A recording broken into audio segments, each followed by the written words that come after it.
Dr. Eric Kelly III and a host of phenomenal speakers from all around the globe for this 7-day virtual event that you don't want to miss.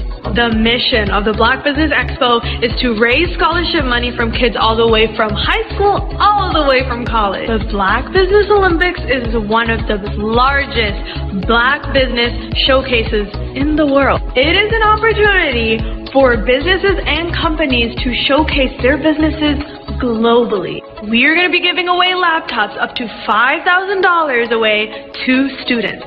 Again, I'm Olivia Appleberry, the founder of 2 Cents Finance and one of the speakers for the expo. I am so excited to see you there. For more info, go to www.blackbusinessexpousa.com or call 919-308-9090 and hope to see you there. I am Black Business. From the moment I wake until the time I sleep. Yes, I am Black Business. I am Black Business. Tell me, are you Black Business? I am Black Business. Do you support Black businesses? Listen, I support Black business because I am Black Business. Black Business Expo. One of the largest business showcases in the history of Black business in the world. The world! Sign up today at www.blackbusinessexpousa.com or call 919-308-9090. I am Black Business. I am Black Business. From the moment I wake until the time I sleep, I am Black Business. I am Black Business. Are you Black Business? I am Black Business. Do you support Black businesses? I support Black business because I am Black Business. Black Business Expo, one of the largest business showcases in the history of Black America in North Carolina. Join Dr. Eric Kelly III and a host of phenomenal speakers from all around the globe for this 7-day virtual event that you don't want to miss. The mission of the Black Business Expo is to raise scholarship money from kids all the way from high school all the way from college. The Black Business Olympics is one of the largest Black business showcases in the world. It is an opportunity for businesses and companies to showcase their businesses globally. We are going to be giving away laptops up to $5,000 away to students. Again, I'm Olivia Appleberry, the founder of 2 Cents Finance and one of the speakers for the expo. I am so excited to see you there. For more info, go to www.blackbusinessexpousa.com or call 919-308-9090 and hope to see you there. I am Black Business. From the moment I wake until the time I sleep. Yes, I am Black Business. I am Black Business. Tell me, are you Black Business? I am Black Business. Do you support Black businesses? Listen, I support Black business because I am Black Business. Black Business Expo. One of the largest business showcases in the history of Black business in the world.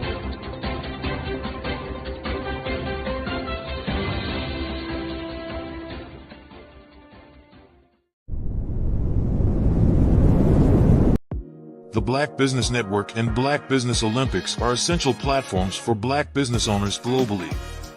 They provide the tools and support you need to succeed in today's competitive marketplace. Join us today as we collaborate together with businesses from around the world to support our children, students, and young future entrepreneurs, Black businesses and corporations. We raise funds for students going to college and young entrepreneurs who are aspiring to be business owners, and we invite you to be a contributor today.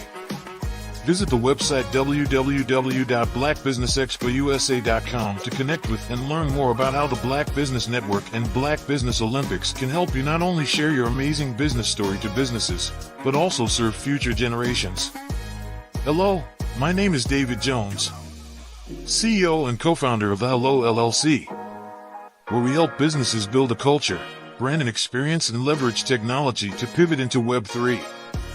Join the Black Business Network streaming live into Roku, Metaverse, STEM City, Black Multiverse Enterprises, Hulu, YouTube, iHeartRadio, Apple, Facebook, LinkedIn, Spotify, Twitch, and Google Podcasts. Tune in, turn on, and let's thrive.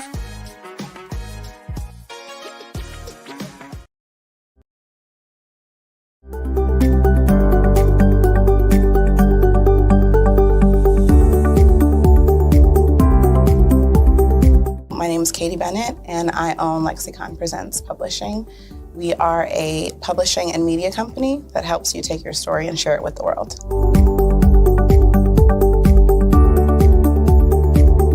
You know, for a while, I just had my family telling me to just hang it up, get over it, and I had no support. And it was in your program that I really understood the necessity for having that help, having that support. And so now I actually feel like a CEO as we scale, as our clientele changes, as my company is opening doors for other people to, take care of their families. It's just completely changed from just a mom who was publishing books.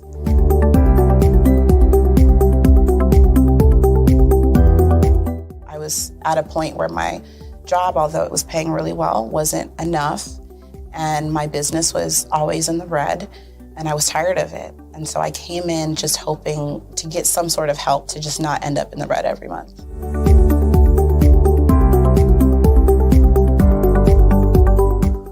Ooh, wow. Okay, so there was one in particular, I cannot remember his name, but he asked me, he said, why are you in business?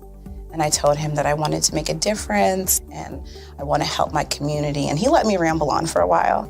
And then when I was done, he was like, okay, all of those things are great. They make you a humanitarian, not a business owner. And he was the one who told me, he's like, you have this great service and you're offering it at like a great value price. So to someone like myself, we don't know that we're going to get the value of what you're actually bringing. And so that gave me the confidence I needed to raise my price. It gave me the confidence to go after my actual client that I actually prefer to work with. And it really just changed everything for me. I don't think without him kind of giving me that push, I don't think I would have gotten to this point or position.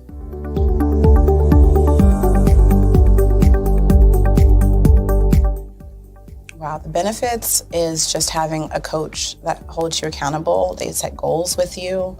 That's been my favorite part. She has amazing experience, and so she brings her strategies and her ideas, and she helped me narrow down, what services I actually wanted to offer, how I could actually continue to offer it, how many clients at one time could I have. All of the information that she's given has just really transformed my entire company. And so I know I would have never gotten to where I am today and having some of these partnerships that I'm, having now without her help.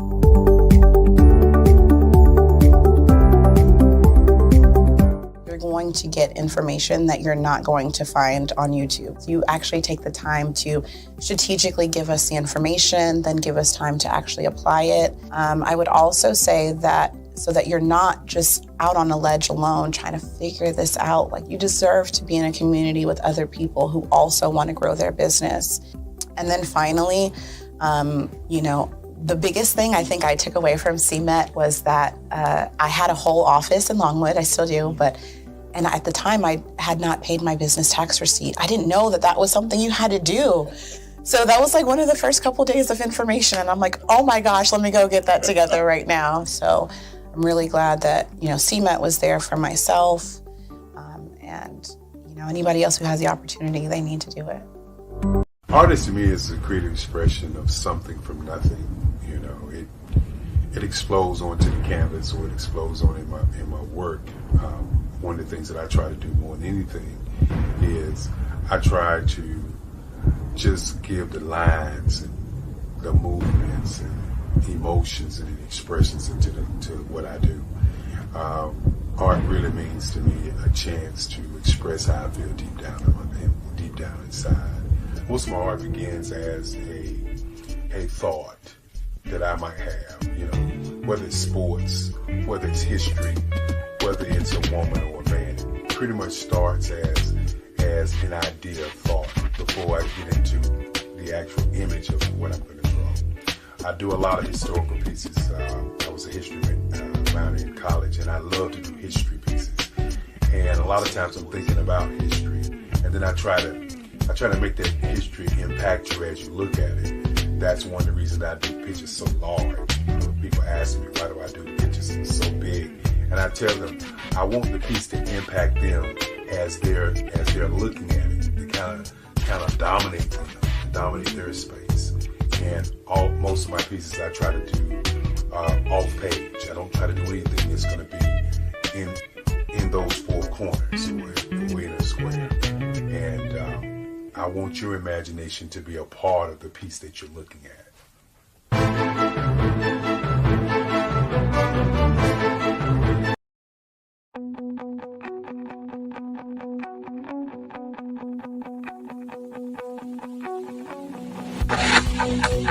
I am black. From the moment I wake until the time I sleep. Yes, I am black business. I am black business. Tell me, are you black business? I am black business. Do you support black businesses? Listen, I support black business because I am black business. Black Business Expo, one of the largest business showcases in the history of black business in the world. The world! Sign up today at www.blackbusinessexpousa.com or call 919-308-9090. I am black business.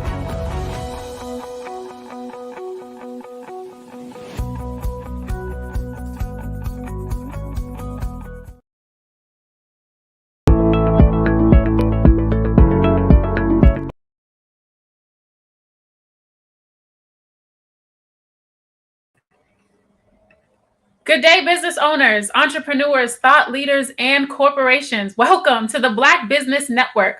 My name is Clyla Destiny. I am your business moderator for this edition of the Black Business Network. The Black Business Network is a 24-hour business network showcasing Black businesses, business owners, entrepreneurs, and thought leaders worldwide. We have speakers from North Carolina, London, Singapore, Africa, Japan, and cities all over the United States. The Black Business Network is a global community sharing its business knowledge to empower, inspire, and educate businesses about business. Now we're going to be having a presentation with Crystal L. Gunn. Crystal is a visionary entrepreneur, financial strategist, and community advocate dedicated to empowering individuals and transforming lives. With a background in credit unions and mortgage brokerage, Crystal founded the Amazing Woman Network, AWN, to unite and uplift Black women globally. Her dedication to financial education, social involvement, and personal empowerment has impacted countless lives. Crystal is also the founder of United Community Solutions and AWN Cares, where she addresses period poverty and mental health challenges. Through her work, Crystal continues to inspire and create opportunities for financial freedom and holistic well-being. Ladies and gentlemen, I present to you Crystal L. Gunn. Hello there. Hello, Crystal. How are you? I am fantastic. So happy to be here. Well, we're great to have you, and I'm going to let you take it away, okay? Genius is common, and I will see you on the other side. By the year 2053, despite the fact that people of color will be the majority population, Black families in America are projected to have zero wealth if the current financial trend continues. And this statistic is alarming, but it is not inevitable. So good afternoon. I'm Crystal L. Gunn, your financial strategist and life insurance agent, and I bring you greetings from Detroit, Michigan. So I first read about this prediction in 2015, and I was already doing the work around financial literacy, but this prediction hit differently because at that time, my daughter was 14, and I thought about how she would be and how old she would be in 2053. And I knew then I had to do all in my power to disrupt that prediction. So I ramped up my financial literacy teaching. And what I've learned over this past decade is that teaching the numbers, that's the easy part. Whether it's showing how to create an efficient and effective budget, using credit wisely, or training on the powerful uses of life insurance and small business consulting. The technical knowledge is important, but what I've come to understand is that the deeper work lies in the financial healing we need to do within the Black community. There are generational scars, limiting beliefs, and systemic obstacles that have conditioned us to operate in survival mode rather than thrive financially. And so until we address these emotional and psychological barriers, the alarming prediction that Black families will have zero wealth by 2053, whether it happens before, at, or after that date, will be more than just a statistic. It will be our reality. And true transformation requires healing our financial relationships, breaking chains of the past, and embrace wealth building practices with a renewed mindset. And so we often talk about breaking generational curses. But if those curses stop with you, the new strategies and system of success must start with you. And so I'm here to graciously lead the charge in healing the Black community and introducing the strategies and systems that will drive us toward lasting success. I do that through my Get Your Financial House in Order workshops. The staggering 2053 prediction is rooted in a history of systemic inequality, financial exclusion, and the discriminatory practices. And so to understand how we arrived here and what we must do to prevent this outcome, we need to explore the historical and current financial challenges Black Americans have faced and continue to face, while recognizing the urgency of healing the generational wounds imprinted on us by our past. So today, the typical white family holds nearly 8 times the wealth of the typical Black family, exacerbated by low homeownership rates, rising student loan debt, and limited access to financial tools. And if these trends continue unchecked, the Black median wealth could fall to zero by 2053. The time to break this cycle is now. It begins with healing and redefining our personal financial relationships, understanding the impact of past traumas, and placing that same, if not more, value on financial literacy as we do in going to college. So by prioritizing financial education, building wealth intentionally, and cultivating a healthy relationship with money, we can rewrite this narrative and create lasting financial legacies for future generations.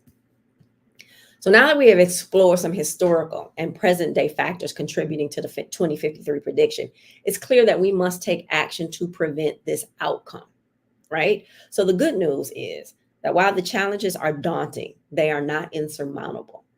We have the power to rewrite our financial future, and it starts with the taking deliberate steps to secure and grow our wealth. That's where my Get Your House in Order program comes in as a solution. It's a comprehensive strategy designed to empower our communities, we rebuild generational wealth, and ensure that the legacy we leave behind is one of prosperity and not limitation. And so let's walk through some steps with this. Step number 1 is wills, trust, and estate planning. So a lack of estate planning leads to lost assets and missed opportunities to pass on generational wealth. As changes in this global financial landscape unfold, it's super important to secure our assets and plan for their transfer to future generations. So too often in our community, we fail to hold on to and pass down assets. We sell grandma's house, right? Or we decide to keep it. We don't always take the necessary steps to protect it, transfer ownership, and create a long-term plan to ensure the property stays within the family for the next 150 years, right? Statistics show that a significant portion of our community lacks essential estate planning tools such as wills, powers of attorneys, and trust accounts. So according to a recent study, nearly 70% of Black Americans do not have a will in place. and even a larger percentage lack trust accounts to protect their assets and properly plan for future generations. So this gap leaves families vulnerable to losing wealth and assets that could otherwise be passed down. And so through my Get Your Financial House in Order program, again, I help establish wills, powers of attorneys, and trust accounts by offering education, personalized consultations, and step-by-step guidance. We ensure their assets are protected and a solid plan is in place for transferring wealth to future generations. So step 2, life insurance as wealth building. So life insurance is often an underutilized tool for building generational wealth in the Black community. We talk about building generational wealth. Well, life insurance is a way to do that, right? It is one of the most powerful tools for providing immediate financial security, building generational wealth, and creating long-term financial opportunities. With it, we can ensure in the event of a loved one's passing, the family can cover expenses such as funeral costs, debts, and medical bills without depleting savings or other assets and ending the need to result in GoFundMe accounts. Life insurance can also serve as a cash building tool that can be assessed during the policyholder's lifetime to supplement retirement income and can be borrowed against to cover major life expenses such as home renovations, business investments, or educational costs. Again, in our community, we miss out on all of these benefits of life insurance. Parents must, it's not even a question anymore, parents must considering securing permanent life insurance policies for their children very early on, as these policies build cash value over time, providing a financial safety net as they grow. By locking in a policy while children are young and healthy, families can ensure future insurability and offer their children a head start in wealth building. These policies can later be used to fund major life milestones or to provide financial support in changing economic conditions, ensuring the wealth is protected and passed down through the generations. It's not just about us today. So life insurance policies can also be structured to address long-term care needs, which is crucial as proposed laws and healthcare costs make elder care increasingly expensive. Some policies include long-term care riders, allowing families to access benefits for care expenses without depleting savings. As economic conditions evolve, life insurance remains a key part of solid wealth building strategy. Studies show that nearly 40% of Americans are either uninsured or underinsured when it comes to life insurance, leaving their families financially vulnerable. Additionally, 46% of adults report not having life insurance at all, further highlighting the widespread gap in financial protection and wealth building opportunities. Today, I specifically spoke about wills, trust, life insurance, and powers of attorney on the personal side, but these tools are also vital for your business as well. And you can always schedule a free consultation and we can create strategy for you, your family, and businesses and fill in any gaps that there are. So step 3, credit repair and debt management. Credit scores and debt management are critical for building wealth. A solid credit history will remain key in leveraging opportunities like home ownership, business, and investments. And as of 2024, Americans collectively hold over $1.8 trillion in credit card debt, driven in part by rising prices and inflation.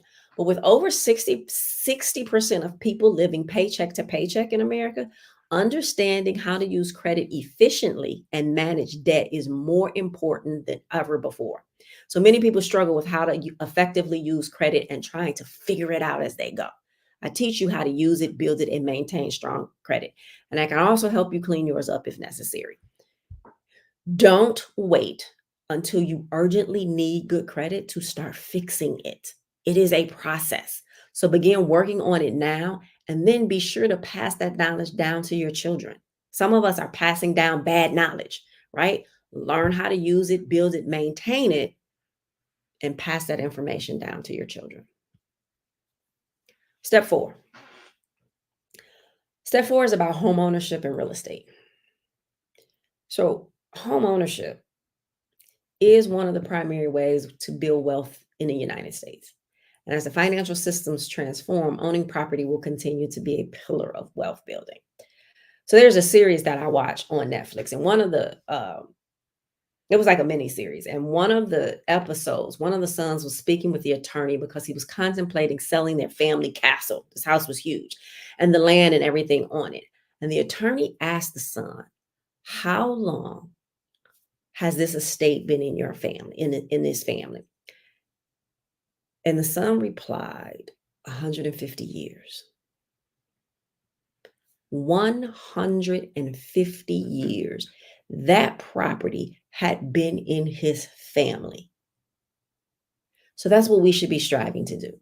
Impact generations for over the next 150 years. When we talk about generational wealth, it's great to talk about it, but what's the plan in order to do it? Again, I spoke earlier about selling grandma's house. We want to sell grandma's house because we want a couple of dollars to go out and buy more things. Those things that don't impact the next generation, those things that don't bring value to the next generation. This is no longer about just us. We have to, it is imperative that we think about us today, our future tomorrow, our children, and then the generations that follow, which leads me into step 5, which is investing for the future. As Black families often invest less in stocks, bonds, and other wealth building vehicles, missing out on the compounding power of long-term growth, right? With potential upcoming changes in the economy, new banking and blockchain technology and cryptocurrency, having investments will ensure families remain resilient. You gotta do more than just that 401k, right? It serves a purpose, but it's not gonna help bring the wealth that you need. It's not going to get you where you want to be in retirement, because most people that I talk to have tapped into their 401k so many times that they don't even have the balance in there of what their annual salary is, right? So what are you going to do? How do you want to live your life from this day forward? What's the plan and how do you plan to get there, right? And so it's about investing in your future for today, but it's also about investing in the future down the road, right? So again, Black families invest less in stocks and bonds and other wealth building vehicles. Listen, with everything that's happening in the community today, you're gonna, say what you want about cryptocurrency, say what you want about blockchain technology, say what you want about the banking systems. All of it is, you're gonna take part in it. So you might as well figure out where your tolerance is and take part in it, learn it so that you can benefit from it and your family, right? The price of silver right now is totally suppressed, right? You can get silver for like $30, $31 an ounce. Why are we not buying more silver? Because the price of silver is going to jump. It is going to soar. Again, we have to step outside of these things that have become norms in our community, but that are pushing that 2053 prediction of Blacks having zero wealth. We have to do more than that, and we don't have time to wait. 2053 is 29 years from now. How old will you be in 2053, and how old will your children be? We have to do more, and you got to do more than just having that 401k. You got to do more than buying the things. Now, I'm a firm believer. You can have all of the things that you want, but when you have more things in place, then you have powers of attorney, trust accounts, life insurance, silver, gold, all of these other type of investments. When you have more things, and when I mean things, I'm talking about the gym shoes, the purses. When you have more of that, then you have things that are going to impact you in your retirement and impact you and your family for generations to come. That's where there's the problem. And that's where we continue to contribute and ensure that that 2053 prediction is going to become a reality. And so step 6 is teaching financial literacy to the next generation. It's imperative. It's not even, oh, we should. It's a we must thing. And passing on financial knowledge to children and young adults is essential. It's essential for breaking generational cycles, for breaking those generational cycles. And this financial landscape is shifting. It is absolutely shifting. So equipping the next generation with strong financial literacy is critical to their success. It's critical. You, however, cannot do this if you won't take the time to learn for yourselves. You got to heal and redefine your personal financial relationship and set up the strategies for the next generation. You have to find value in you, in your family, in order to do this. So I want to take a moment and just talk about that personal financial relationship, right? So everyone has a personal financial relationship. It wasn't defined by you, and it doesn't work in your favor. So how was it defined? It was defined by what we inherited generationally. I'm not talking about assets, right? So when you think about going back to the historical context of things, when you think about what happened, and I'm going back to slavery because prior to that, we were good. But when you think about, in just one example, our labor was exploited during slavery, right? So if labor was exploited, that means you get no revenue. You're not earning any money, which means, guess what? You don't have any money to save. You also don't have any money to budget, right? So if you don't have any money to save, how do you then learn how to save? Post-emancipation says you're getting some money, but it's not enough. So all you can do is pay your bills. So now there's still no money to save and you don't have any money to budget, right? Because everything is going out to pay your bills, right? So when you look at people today who say they don't have any money in savings, right? It's because what we inherited generationally is imprinted on us. It's coded now into our DNA. And so if you don't recognize it and don't understand it, you can't heal it. And then you just continue to operate that same way. You're going to pass it down to the next generation, right? It's also why when people say that they have a budget, most people, when they say they have a budget and you look at their budget, it has nothing but expenses on it, right? Gas, light bill, insurance, car payment, auto insurance. It may or may not have groceries on it, right? But it's going to have, phone bill. It's going to have those expenses, those things that if we weren't in this paperless society, you would still get a bill for in the mail. But what they don't have on there is a line item allocation for travel, for self-care, for entertainment, for retirement, for miscellaneous, because things happen. Family members come into town and we're going to spend more money than we do normally. You don't have line item allocations on there. So really and truly, they're just tracking their expenses. But life is so much more than just tracking your expenses. You want to live life, right? And so when I teach, I talk about a financial system of success. And really and truly, a financial system of success is nothing but an efficient and effective budget that includes all of the things that you want to do so that you can live the life that you desire and you deserve, and not the one that you get after paying bills, right? And I always say desire and deserve, because we've been conditioned to desire less than we deserve. You deserve so much more. How many times have you heard somebody say, oh, I just want to be able to pay my bills and have a little bit of money left over? Or I just want enough to be comfortable. Well, what's comfortable to you? Most people who are saying that they are living in their comfort zone, it's not even comfortable. It's just what you know. It's just what you're accustomed to. It's just you continuing to live in survival mode instead of thriving. Right? So you have to, again, find value in you. So your financial relationship is also built off of what you were and what you are not taught, what you were and weren't taught when you were growing up, what you saw, what you were told, and what you overheard.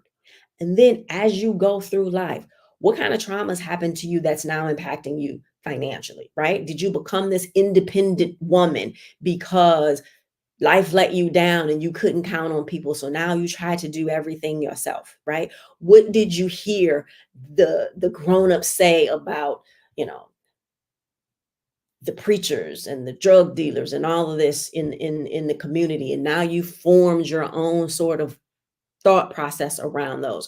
What happened? Were you trying to be the cool kid in high school and I need to spend all of my money on clothes because I need to wear these designer things, and you look in your adult life and you got closet after closet packed full of clothes, but you don't have life insurance, you don't have a will, you don't have powers of attorney, you don't even know how you're going to retire because you don't have enough money in your 401k, right? So then it's also, your financial relationship has been defined by society, friends, family, co-workers, what society tells you, what kind of car you have to drive, what you have to have, this craze with all of this designer stuff, the music industry, the movies, all of this forming a financial relationship for you that doesn't work for you. And here's the crazy part. You are then creating that same type of financial relationship for your children and for the generations that follow. So when we talk about, again, it's defined by what we inherited generationally and all of this other stuff. What type of legacy are you leaving for your children? I had a client who had all of this credit card debt, 5, 6 credit cards maxed out for the second time. She was still paying on the original debt when she did a debt consolidation in order to do, to pay the credit cards off. Now those credit cards were maxed out again. And in subsequent conversations, we were talking and she was saying she wanted to plan a family trip. And she had asked her mother if her mother wanted to go. And her mother said, "Girl, I can't go. My credit cards are maxed out. I got to pay this credit card debt down." And I stopped her and I said, "Wait a minute, your mother's credit cards are maxed out?"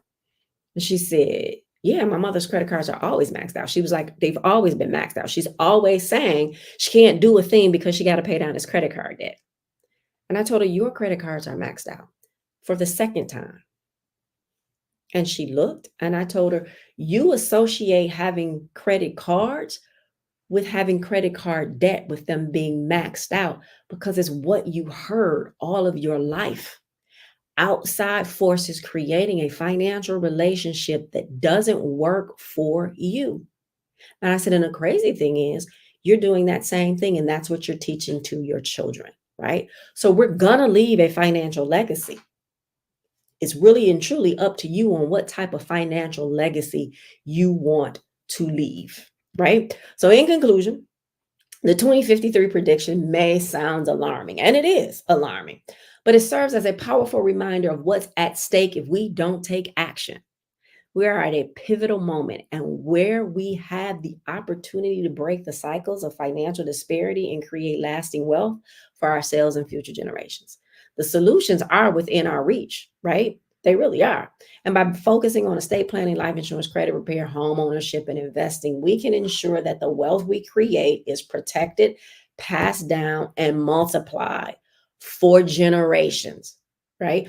And if you look at the Rockefellers and the Vanderbilts, and it doesn't matter what you care about the families personally, but the Rockefellers and the Vanderbilts, right? Both very, very wealthy families. Who do you hear about? You still hear about the Rockefellers. You don't hear about the Vanderbilts. You know why? Because they didn't teach the kids how to handle the wealth and then multiply the wealth so that it can be continued on for generations to come. So their wealth ended in 3, 4, 5 generations, where the Rockefellers' wealth still continues, right? And so again, through the Get Your House in Financial Order program, I offer the tools, strategies, and support to help you take control of your financial future. Listen, we don't know why we operate the way that we operate, right? We just are operating. So, and these strategies, they aren't just for today, they're for the next 150 years and beyond. You have to create the plan. Whether it's establishing a will or a trust, securing life insurance, managing credit, or teaching your children financial literacy, each step brings a foundation that allows us to change the trajectory of Black wealth in America. Together, we can shift the narrative, disrupt the 2053 prediction, and build legacies of prosperity for generations to come. So let's start building today, right? And so if you're ready, of course, take the next step towards securing your financial future. Call or text me, 313-570-7569. Text me, and I'll send you the appropriate link to schedule a free consultation or a strategy session based on your needs. I promise you, an hour with me will change your life, right? And remember, if the generational curse stops with you, then the strategies and systems of success must start with you. Now is the time to move forward. We have no time to wait or waste. Every day we delay, we risk furthering the cycle that leads to the 2053 prediction of Blacks having zero wealth. The best investment you will ever make is in yourself and your family's future. So take control, build your legacy, and ensure that the wealth you create is protected and passed down for generations, right? Remember, we're going to leave a legacy. We're going to leave a legacy. You can't get around that. The question becomes, what type of legacy do you want to leave? And once you continue to struggle, is it going to be one rather of continued struggle or one of generational wealth? You get to decide, but the time is now. Thank you all for your time today. Thank you, Dr. Eric Kelly, and thank you to the Black Business Network.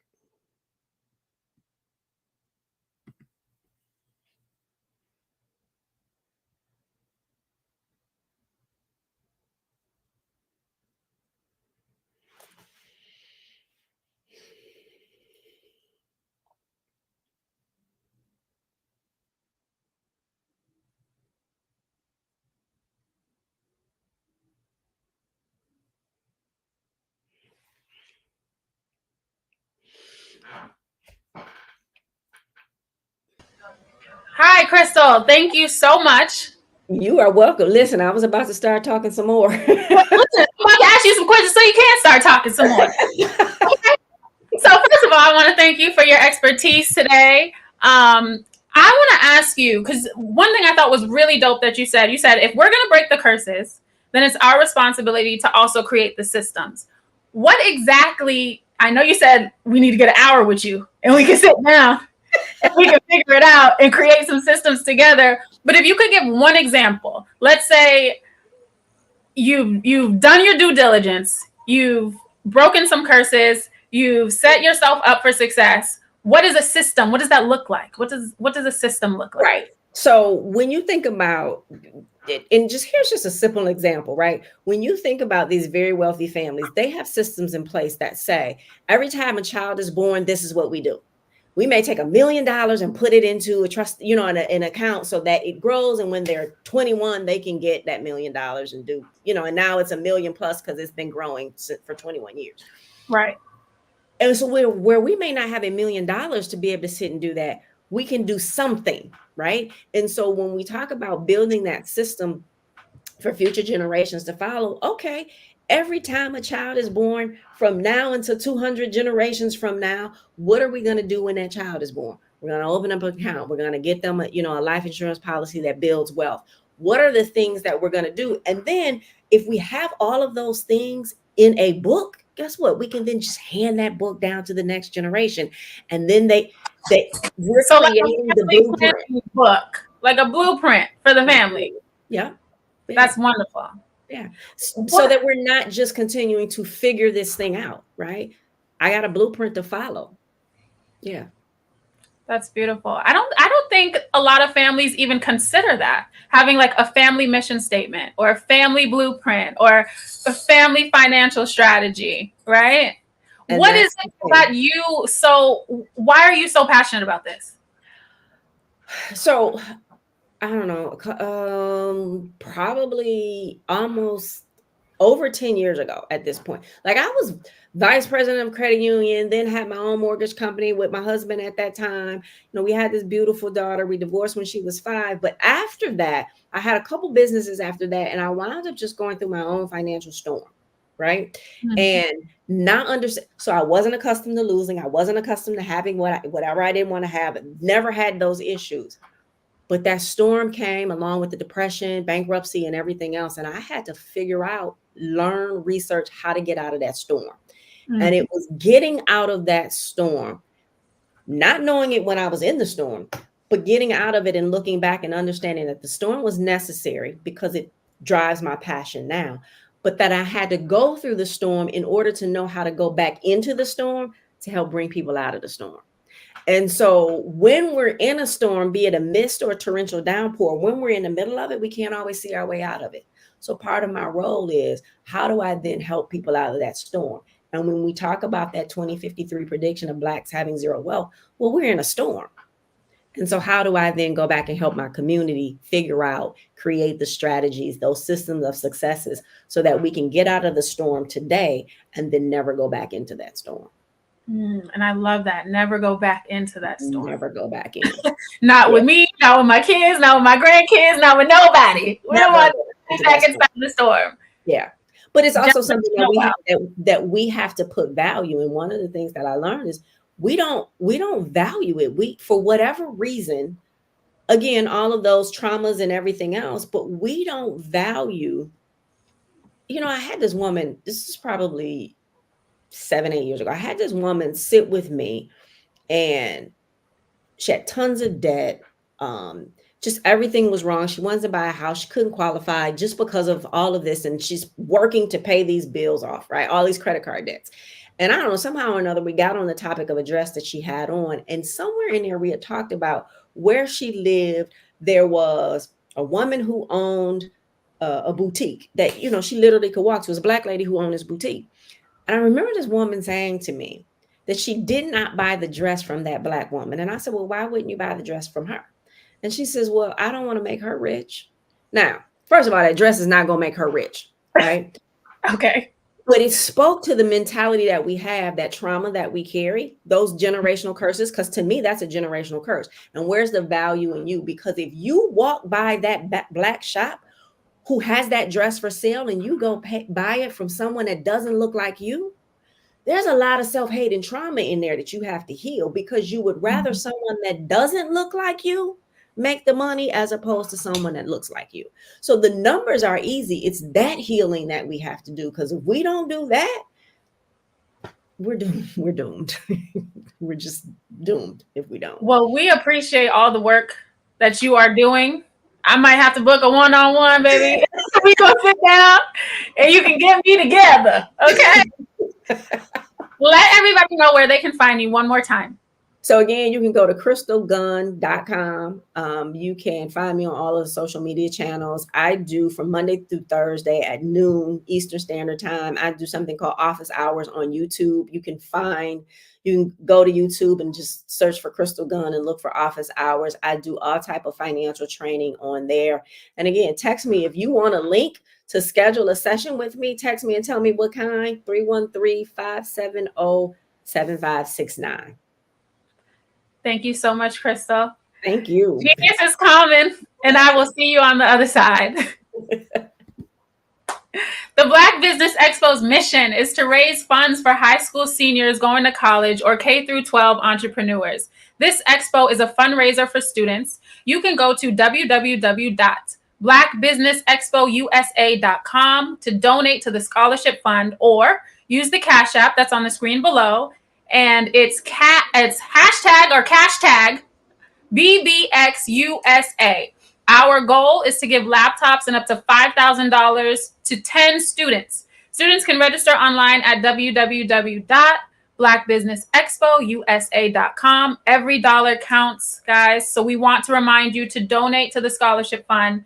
We want to thank our Black Business Expo USA sponsors for September 2024, NC100, Suede Soul, Carolina, Virginia Minority Supplier Development Council, Step Management, Margie McLean Foundation Incorporated, Genius is Common, Our TV, Executive Women's Success Institute, The Quality Coaching Company, Super Women Business Services, Creative Force Studios, Lee Entertainment, Black Business Olympics, Artistic App Design, Black Business Expo USA. Genius is coming, ladies and gentlemen. My name is Clyla Destiny, and I will see you on the other side. What if you could build your own city? A place where every child can find nurturing people to help them achieve their full potential. A place where every adult can access job training support. Where health education is abundant. Where social justice ruled the land. A place without limitations. Welcome. You have arrived at STEM City USA. It is what every city should be. A safe and trusted community where you find people and resources to help you become everything you are and beyond. STEM City is unlike anything you have ever experienced. It is a digital twin of the world around you, only better. STEM City is about energy and soul renewal. It is more than a digital world. You can almost feel the power of live cultural events, music, and theater. STEM City promises a better future for children with caring mentors and hands-on activities with dedicated tutors to support our youth. STEM City is your passport to a healthy lifestyle with weekly events addressing our community's many issues. STEM City is your financial well-being, with helpful information on wealth management, career advancement, job training, and so much more. STEM City is the community you deserve. It is the city where your dreams can come true. STEM City USA, a place in the sky that is accessible to all who reach for the stars.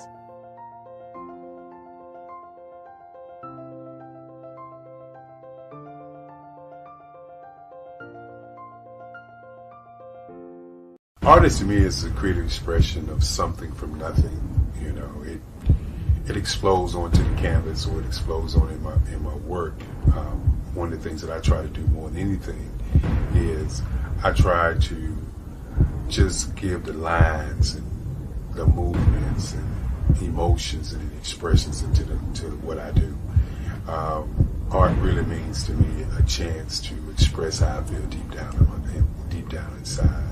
Most of my art begins as a thought that I might have, you know, whether it's sports, whether it's history, whether it's a woman or a man. It pretty much starts as an idea of thought before I get into the actual image of what I'm going to draw. I do a lot of historical pieces. I was a history minor in college, and I love to do history pieces.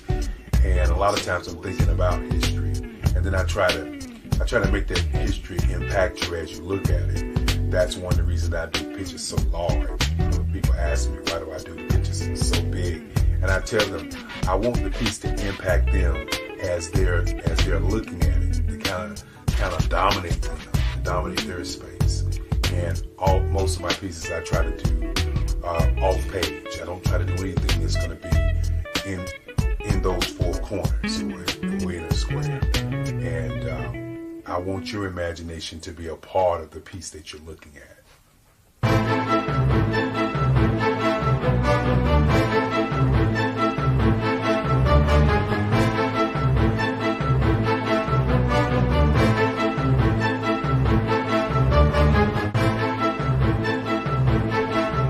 The way I feel when I'm drawing, when I'm creating something, is I feel free. I feel like there is an anticipation of something that's going to come. I try not to draw first. I try to draw second. And what I mean by that is I try to allow myself to kind of get into the piece and just relax. Sometimes I miss time. I'll draw 2-3 hours, sometimes 4 hours. And while I'm drawing, it's just a free. I just feel free. I mean, I feel like time stands still.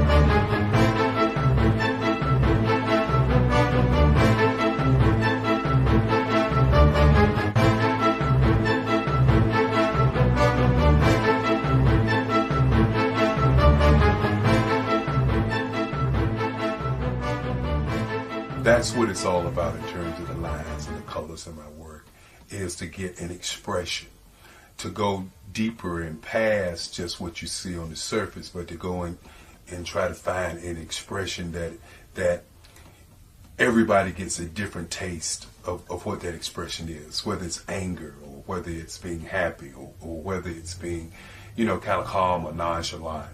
That expression that people take away from the piece is the most important part of what I do as an artist. Bold is the size of my pieces, where I try to do the piece larger than life, to kind of push forward toward you. That's what the boldness is all about. It's not so much about the lines, it's about the size.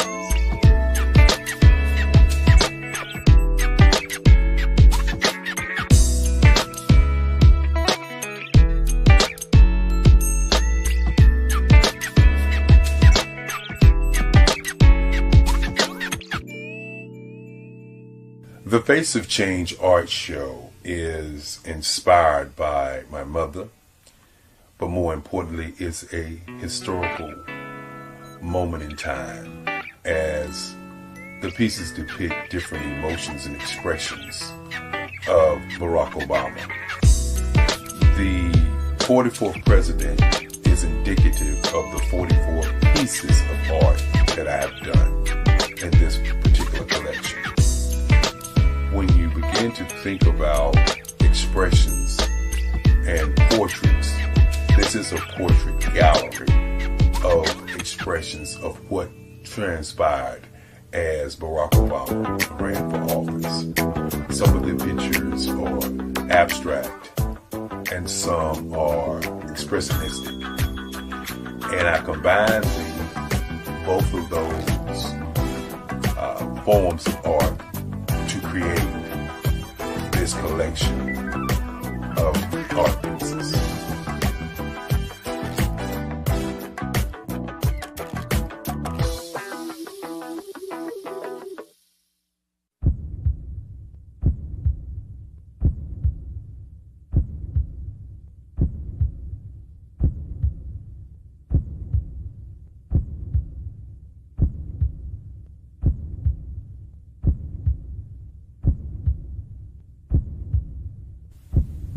Overcomer. Brilliant. Ambitious. Motivated. Awesome. Obama.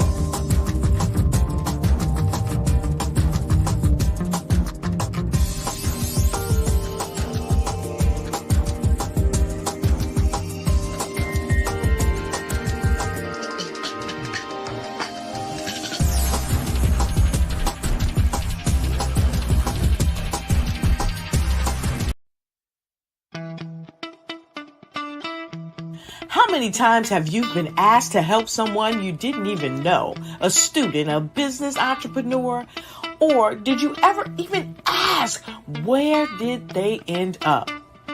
That business, that friend, that entrepreneur. Well, just maybe they ended up in a gang, bankrupt, homeless, or worse, dead. Maybe they turned to crime, drugs, and alcohol.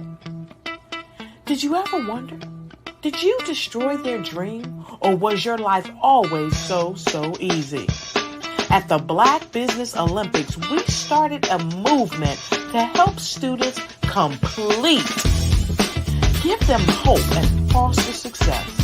Help them to leave their dreams of providing laptops, computers, and up to $5,000 in scholarship funds.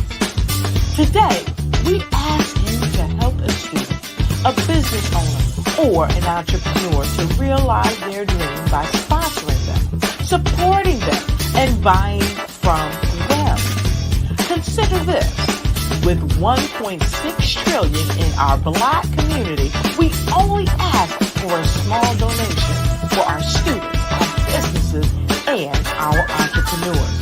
And you can change a life today. So I ask you, what are you going to do? Sit on the sideline and watch our students in high school be losers, miss out on their dream from lack of resources? Or are you going to donate to the movement and change their future and yours as well? Give us a call today at 919-308-9090. Change their life by investing with action to the Black Business Olympic Fund. The Black Business Olympics, one of the largest business showcases of Black business in the history of the world.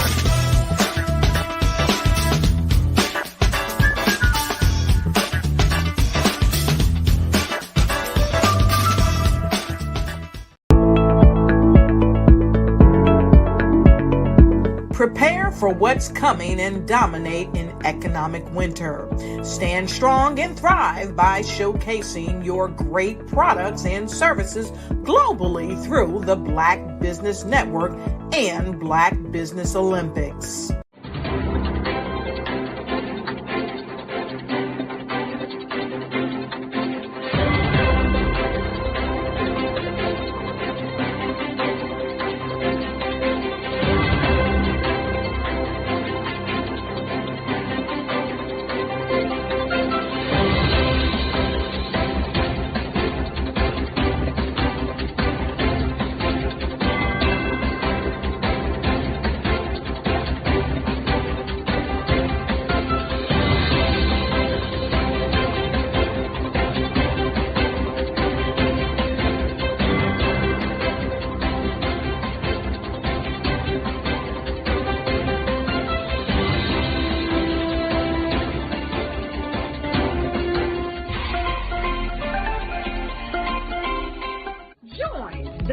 Eric Kelly III and a host of phenomenal speakers from all around the globe for this 7-day virtual event that you don't want to miss.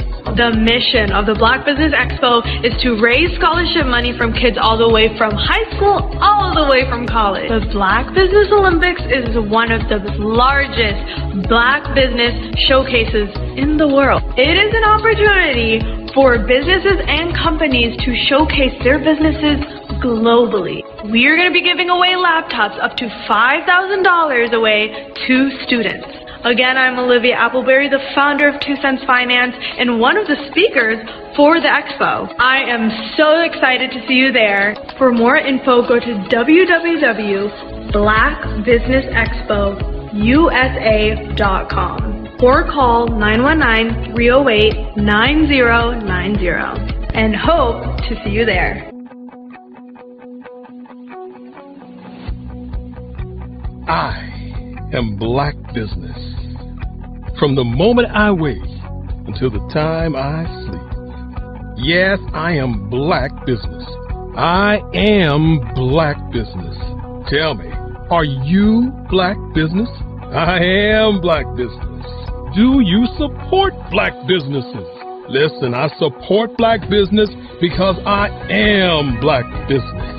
Black Business Expo, one of the largest business showcases in the history of Black business in the world. The world!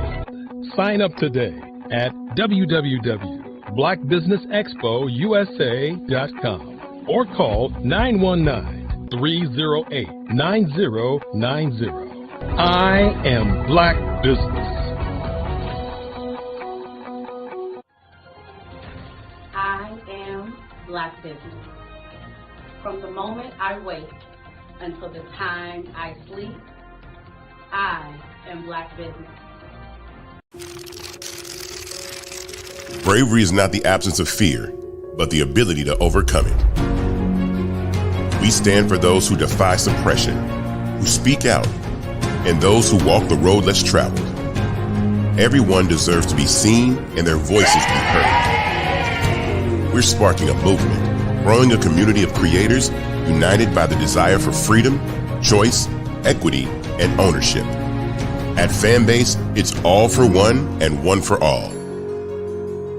We support each other to guide, promote, and uplift you in a place where you can unapologetically be yourself. A place where your voice, ideas, and creativity are not just welcomed, but celebrated. We are Black founded, minority funded, and supported by a diverse, inclusive, powerful community that believes in the strength of authenticity and individual choice. Regardless of success or background, we welcome you, the marginalized, the underappreciated, the successful, the superstar. We're for all who seek a space to express themselves freely, where they are rewarded for being their authentic, true self. We transcend labels because only we have the right to define ourselves. We are built for the brave, the culture, the creators, and for the future where everyone has the power to shape their own destiny, where all are empowered, voices are amplified, and freedom is embraced. For the first time, you have a chance to own the platform you helped make popular. It's a revolution, a movement in how we connect, create, and share. Everyone is a creator, and everyone has a fan base. Here, you can be you without limits.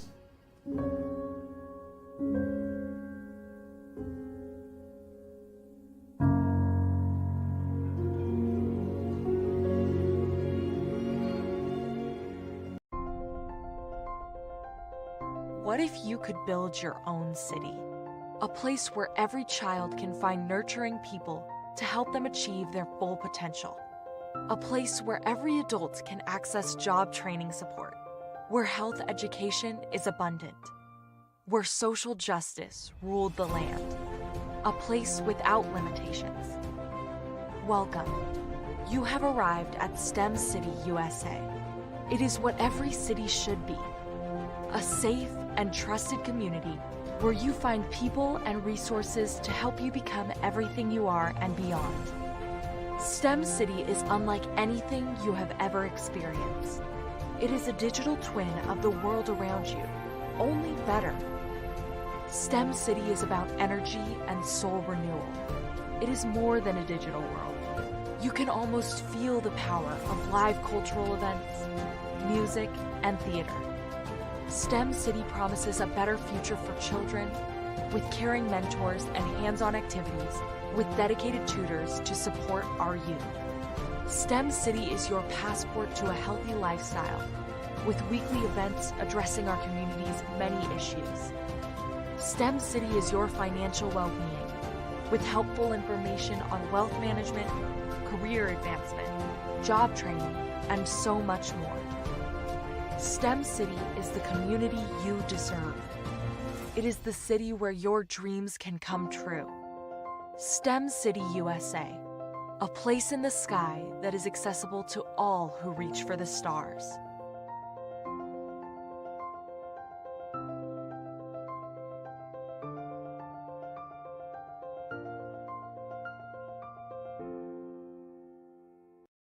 Content creators, welcome to Fave Unite TV. Hey, are you struggling with having your content stand out from the crowd? Or is it that you're overshadowed by others who have more resources, followers, and influence? The good news is wherever we are, you are too. We help you grow your online presence and optimize your visibility, which gets you closer to your audience so you can build trust and loyalty. By using the power of our network, we help you build yours. Fave Unite is a powerful tool to connect you with your friends, followers, and fans.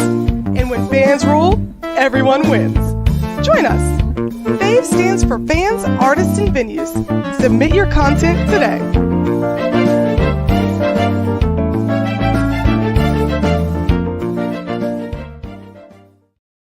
Ready to elevate your brand and make a lasting impact? Dive into the world of the Fella brand where insights meet action.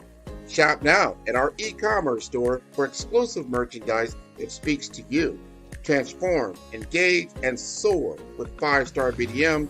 Your journey to brand brilliance begins today. Greetings. I am Grant McGall, the CEO and guide behind 5-Star BDM, your sanctuary for business transformation. Here, enterprises are reborn through the harmonious synthesis of strategy and state-of-the-art technology, all under the illuminating embrace of artificial intelligence. My journey is fueled by an unyielding passion to unlock the boundless opportunities embedded within technology.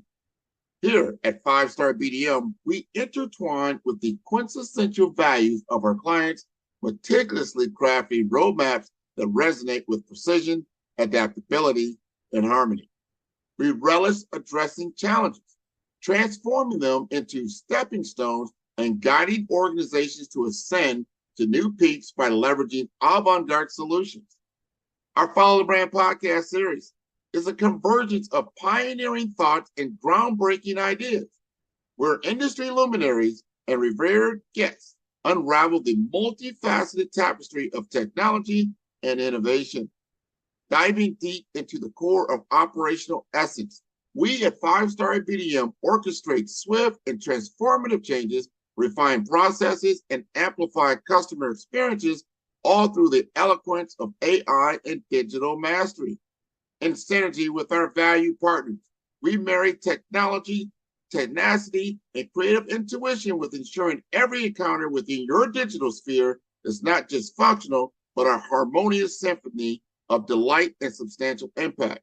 With 5-Star BDM, you're not simply constructing a business. You are sculpting a progressive journey, morphing every opportunity into a symphony of success. So let's innovate, elevate, and thrive together, turning opportunity into success and innovative brilliance. Reach out and commence this transformative journey by going to 5starbdm.com for more information. Follow the Brand TV broadcast host, Grant McGall, as he visits with top executives and entrepreneurs to find out their secrets of success with their personal brand. Follow the Brand TV broadcast host as he focuses on brand development to build better relationships, bring value to your business, relationships, and career. You will enjoy listening to each episode that is tailored to speak to you directly. If you're looking for this type of clarity in terms of building your brand, you have tuned into the right station. Each episode will help you to shape a conversation in the 5-star BDM network of 20,000 professionals and become a springboard for your corporate engagement and business opportunities. Each guest will frame their story in the areas of personal branding, business development, career development, financial empowerment, and technology innovation. Grant McGaugh explains why he is the CEO and owner of his own professional career. Grant is an accomplished business leader and entrepreneur who wants to give back to individuals to grow their personal brand strategy. Tune in as he weaves his story about new possibilities, while to you exceed expectations. If you love storytelling, this show will make for fun. Are you an innovative entrepreneur or business owner ready to embrace the future of business transformation? The world is evolving at an unprecedented pace, and it's crucial to adapt and pivot towards success in this dynamic landscape. At the Hello LLC, we are dedicated to guiding you through this transformative journey, offering a comprehensive suite of services that extend beyond the metaverse and 3D immersive experiences. Our mission is to empower businesses and brands by assisting them in building, branding, systemizing, and automating their operations. We specialize in steering businesses from a two-dimensional existence to a thriving three-dimensional presence, where opportunities abound. We help businesses harness the power of technology to work smarter, not harder, enabling them to operate efficiently and stay ahead of the curve. Our diverse range of services includes Our Biz in a Box is a complete business solution package designed to jumpstart your entrepreneurial journey. From strategic planning to digital infrastructure, we've got you covered. Your one app, one tap solution. Our MotionWork AI videos transform your brand storytelling with our cutting-edge AI-driven video production, captivating your audience like never before. Our 3D VR environments will step you into the future of immersive experiences. With our custom 3D virtual reality environments that engage and captivate your customers. Lastly, in our Pivot membership program, we offer tailored guidance and support to either show you, teach you, or take care. I am Black Business. From the moment I wake until the time I sleep. Yes, I am Black Business. I am Black Business. Tell me, are you Black Business? I am Black Business. Do you support Black businesses? Listen, I support Black business because I am Black Business. Black Business Expo, one of the largest business showcases in the history of Black business in the world. The world! Sign up today at www.blackbusinessexpousa.com or call 919-308-9090. I am Black Business.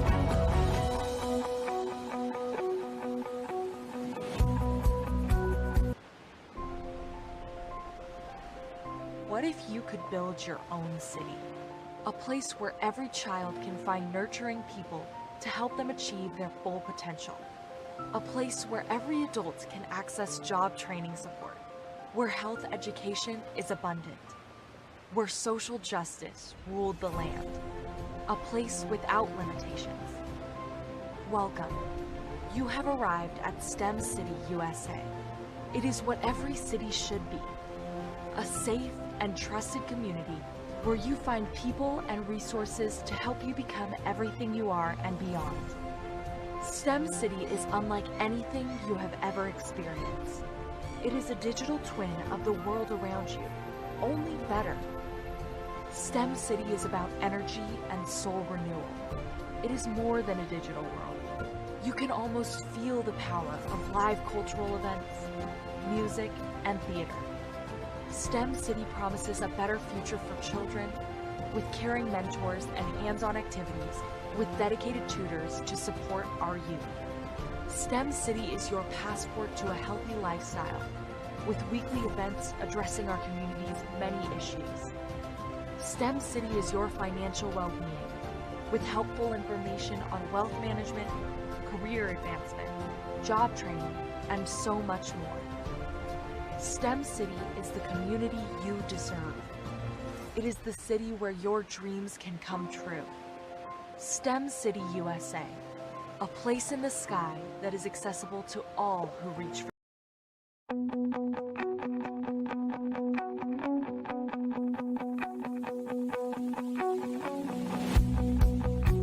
I am Black business. From the moment I wake until the time I sleep. Yes, I am Black business. I am Black business. Tell me, are you Black business? I am Black business. Do you support Black businesses? Listen, I support Black business because I am Black business. Black Business Expo, one of the largest business showcases in the history of Black business in the world. The world. Sign up today at www.blackbusinessexpousa.com or call 919-308-9090. I am Black business.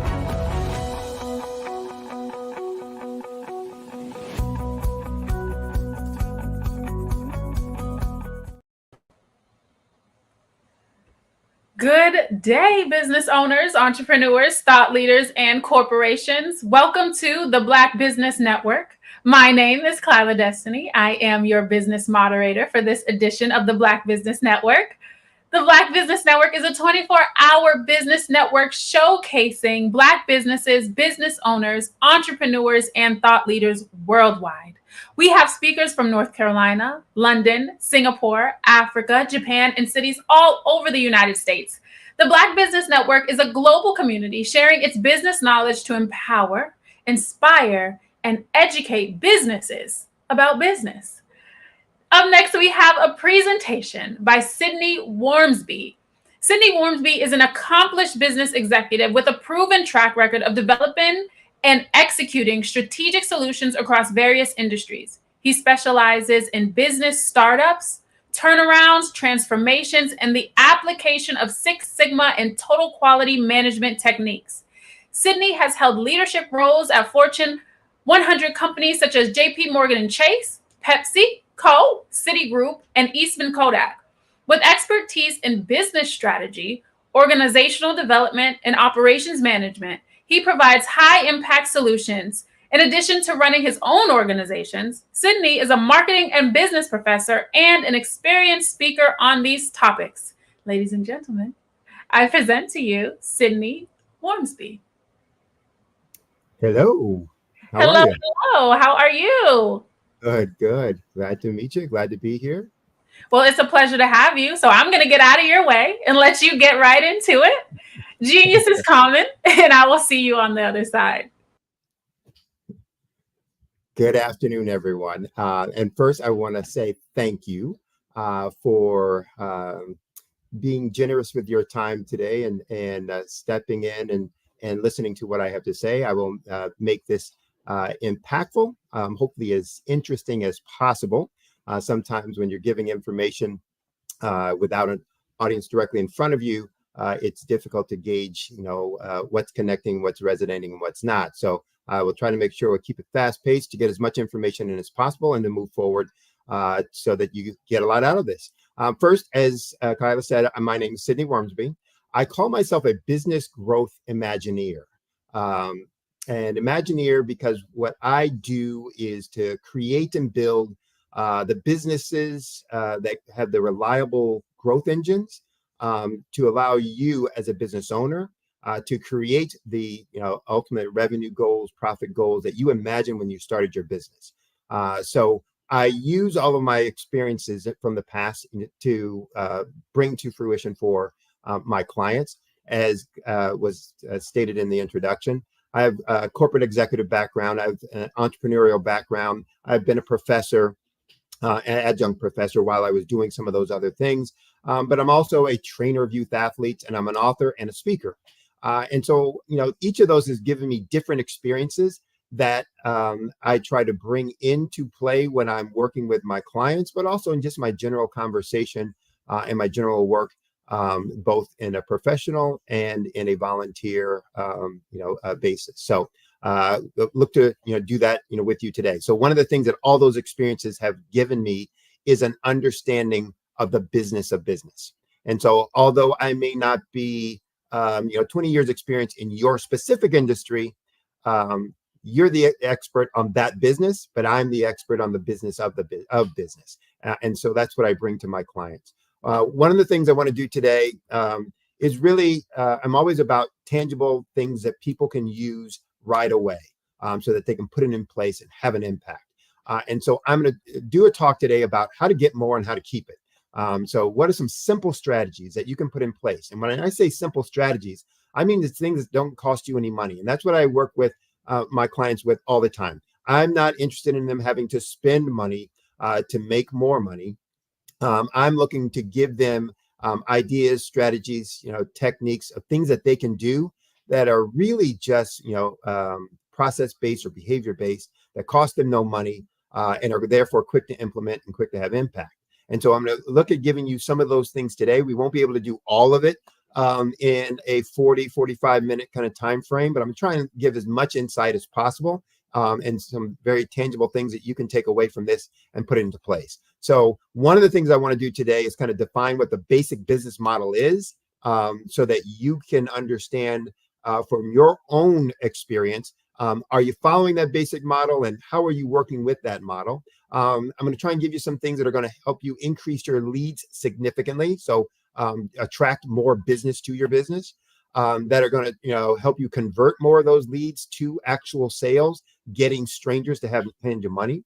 And that will help you grow your revenues and more importantly, your profits explosively, exponentially, transformatively. So that's going to be my objectives for this afternoon's conversation. And one of the things I always start with is the phrase, we always hear people talk about, oh, it's complicated. It's complicated. I believe just the opposite. It's not complicated. Most things in life are not complicated. We complicate them usually because we're trying to avoid doing the hard thing. By hard thing, I mean it's difficult or it's something we don't want to do. And so we try to get around it. And trying to get around it is what is complicated because we can't figure out how to get around it. But the thing that we were really trying to do in and of itself, it's not complicated. And so there was a famous journalist who had a serious radio show that used to always say, put it where the ghost can get it, which means just make it simple, make it plain. And so from my perspective, business success is based on 3 ideas. And I call them the 1-3-5 ideas. One, there's one singular objective for any and all businesses. I'll repeat that. There's one singular objective for any and for all businesses, meaning all businesses have the same objective. And if you are a business, for profit or not for profit, you have this objective. 3, there are 3 basic functions in every business model. Now we can break them down into 10, 15 different departments, sections, but it comes down to there's three basic functions. And then 5, there's 5 fundamental activities that drive all growth for any and every business. These aren't new. That doesn't matter what industry you're in, doesn't matter what phase or stage of the business you're in, whether you're a startup or been in business for 30 years. It doesn't matter whether you're in growth. It doesn't matter whether you're small, doing 100,000 a year or doing 100 million a year. Growth is only going to come from these 5 areas, and it's the same for every one of the businesses. So from a basic business success, all business success is based on these 3 ideas. There's one singular objective for every business. There are 3 basic functions of every business model, and there are 5 fundamental activities that drive all growth. If we get that right, understand that, everything else becomes pretty straightforward and pretty simple, not complicated at all. So what about the business model? Well, let's start with the objective. So what's the objective of every business? When I used to teach as a professor, college courses, students, beginning of every term, I usually have a question for the students. And sometimes when I do workshops with business owners, I ask the same question. What's the objective of business? What's the purpose? What's the point? And I usually get responses that are around revenue or money. The objective of every business is to make a profit, to get revenue, to be able to feed my family, et cetera, et cetera. And I tell everyone that's wrong. That's not the objective of any business, much less every business. To which most folks think I'm crazy and silly and stupid and don't know anything, and typically looking to walk out of the place at that point. But I go further to explain. So the purpose of every business is to simply meet the needs of their customer or client. That's it. That means every customer or client has what we call pain points. That's either a problem that they have that they don't want, or a benefit that they want that they don't have. And our role, our job, our objective as a business, and therefore a business owner, is to eliminate those pain points. Either eliminate the problem so they don't have it anymore, or to eliminate the lack of that benefit, to give them the benefit that they want that they are lacking right now. So if that's the objective of every business, then what's the role of revenue and profit? I say, and I submit, that the role of revenue and the role of profit is to measure how well you're meeting that objective. That revenue is a measure of how well you are delivering on the expectation, how well you're delivering on eliminating those pain points, how well you're delivering on eliminating that problem, or how well you're performing at delivering that benefit. Because the better you are at delivering on that expectation, meeting that need, the more customers you're going to gain, and therefore the more revenue. The higher prices you can charge because the more value that you're providing, and the more revenue you're going to generate. So that's the importance of revenue in this whole model. Profit is a measure of how long you'll be able to do it. Because if I'm bringing in a ton of revenue, but nothing's coming out the other end because I'm spending it all in the generation of that revenue, then I'm not going to stay in business very long. And every research study says the same thing. Small Business Administration just came out with another study, and they do it almost every year, that gives almost the exact same information. Roughly 80 to 88% of every business that started up will fail. And most of those businesses fail because of a lack of capital or a lack of access to capital. They don't have enough money. And it's not always because they don't have enough money at the top end. Sometimes they're just not managing that money so that it flows up to the bottom end.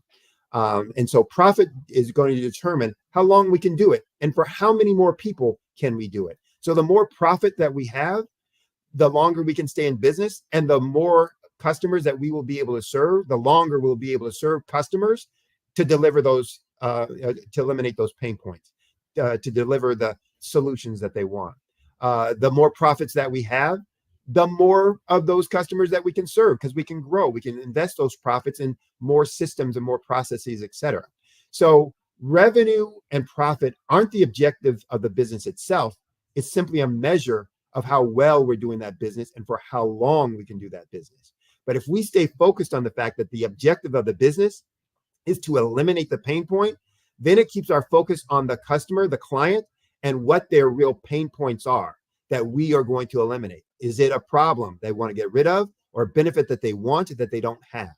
Once we understand that, every other decision of the business starts to flow from that, understanding what that is. So I always define the basic business model as this, as a three-legged stool. So if you think of a three-legged stool, whether that's a bar stool, or whether that's a little stool you had as a child sitting at a plate table, a plate bench or play table, something like that, that if you envision that stool with a seat and then with three legs coming out of it, that's the basic business model, where that seat is the business that's being supported by those three legs of the stool. And what are those three legs? These are the three basic functions of every business.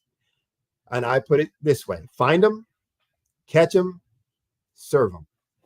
That's it. Find them, catch them, serve them. Or you can say find them, get them, keep them. They're the same thing. So find them, catch them, and serve them. What's find them?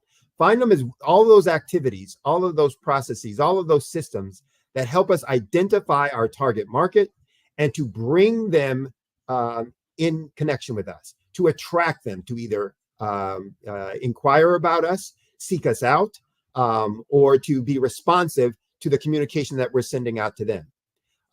Catch them is how do we take those folks that we found? Now we have a crowd of them standing around, listening for what it is that we're saying, interested in what it is that we're saying, or inquiring about what it is that we have to offer. But how do you catch them? How do you get them to hand you money? They're complete strangers. And what you're saying is, hey, give me some money and I'll give you some stuff. So that's the catch them piece. And what are the things that you're doing as a process or as a system to catch them once you found them? And then once you caught them, how do you serve them so that you keep them? And those are the operational activities. Those are the service, activities. Those are usually a lot of the expense categories that we have in our business, et cetera. But you have to have a good system for serving those folks once you got them. And if you have all three of those legs working, you're going to find them, you're going to catch them, and you're going to serve them. And the business is supported. Now, if you think about that three-legged stool model or concept, that illustration, what if one of those legs gets sawed off? Well, that stool doesn't stand anymore. It just collapses. You go to sit down and poof, you're on the ground. And if that stool is pretty tall, then you're falling a long way. Well, a business is the same way. If one of those legs isn't working properly, the business can't be supported, and therefore it's going to collapse. So if you're not finding them effectively, then who is there to catch and who is there to serve? If you're finding them, but you can't catch them, then again, there's no revenue coming in at the front end. And so there's nothing to serve, and there's no profits at the end to keep that thing going. And if you're finding them and catching them, but serving them poorly, then they're not going to stick around. And you're not going to have enough acquisition to overcome your loss of customers, your loss of clients, and therefore your business is going to collapse. So from a three-legged stool model and perspective, each one of those legs has to be strong and sturdy for the business to be fully supported. And if you think about that same three-legged stool model, I don't know if you've ever seen stools that have those three legs, and then there's a little piece of wood that goes between each one of those legs. You ever thought about what that's for? From an engineering design perspective, it's for sturdiness, stability. It gives each of those legs more strength, more sturdiness, more support, which really, in my analogy, says the more communication and the more links between each of those legs, the stronger that business is going to be, the more that business is going to be supported. And overall, the stronger that business is going to perform. So if you think about business as a three-legged model, and those are the three basic functions, you need to make sure you have a strong system and process for finding them, you have a strong system and process for catching them, and that you have a strong system and process for serving them once they're there. But here's what's also critically important, and where people get lost, mixed up a lot of times. When we're small, we want to work on all of those. And here's the important thing to understand. Sometimes when we get big as a business or bigger as a business, we still want to work on all of them. If I'm working on any one of those legs, then I can't be working on the other parts of those legs. If I'm working on finding them, I can't be working on catching them. And if I'm working on serving them, I can't be working on finding them. And if I'm working on, catching them, then I can't be working on serving them or finding them. So if I'm working in the business, then I can't be working on the business. And therefore, I'm not getting any oversight. No one's really looking at all three of those legs and to make sure that they're working effectively together and that they're each delivering what the business needs for it to be fully supported and to stay upright rather than collapsing. So your role as a business head, as a business leader, is to never be working on any one of those legs, is to be always sitting at the top working on the business and directing, overseeing, monitoring, correcting things that are going on. It's to create the processes and systems to oversee those processes and systems, and the people who are managing or working in those processes and systems to make sure that the business stays supported. If you're doing that, then everything's going to work through okay. Problem is often that we don't, and that we get trapped in the business. And we'll talk about that in a little bit, and what goes on with that and how to avoid that. One of the things I also want to talk about today is giving insight into what the real business model needs to have happen, and that you need to be focused on for the business to be successful. And one of the things I've found in all my work with my clients is that most everything that people have learned or understand or have been told about making money in business is wrong. Now, they were told all of those things in good intentions. Sometimes they were told the right thing, but they interpreted or understood it improperly, incorrectly. But as I'm working with them, a lot of, and almost most of what they're relaying back to me that they've learned or that they understand that they should be doing is not wrong. And one key aspect is around marketing. Most of what folks tell me about marketing, or that they know about marketing, isn't correct. And one of the reasons is most people think marketing is about advertising. And advertising is a piece of marketing, but it is not marketing. Marketing is so much more than that. So marketing is not advertising. Marketing is integrated with and impacts all of those three legs of the stool that we just talked about. Marketing is really the business. It's about what do you do to attract, to identify your target market and to attract them, to find them. It's about, what is your product design, your service offering design, the price points of that, which is the catch 'em. And it's also about the delivery of the service or the product, the serve 'em. In what ways do we do it? How do we partner with folks? What things do we make, important in terms of the functions and features, of the product or service that we have?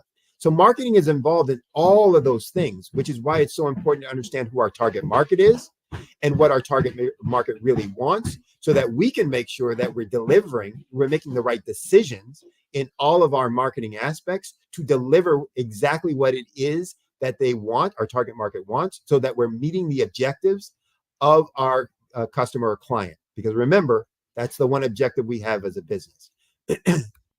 So in transformative growth, if we're looking to really grow our business exponentially, explosively, to make it take this big quantum leap, there are going to be three simple concepts that we're going to use, or that I use in working with my clients to do this. And those two concepts are this: work on your business, not in your business. And you've heard that a million times. Think about that three-legged stool again.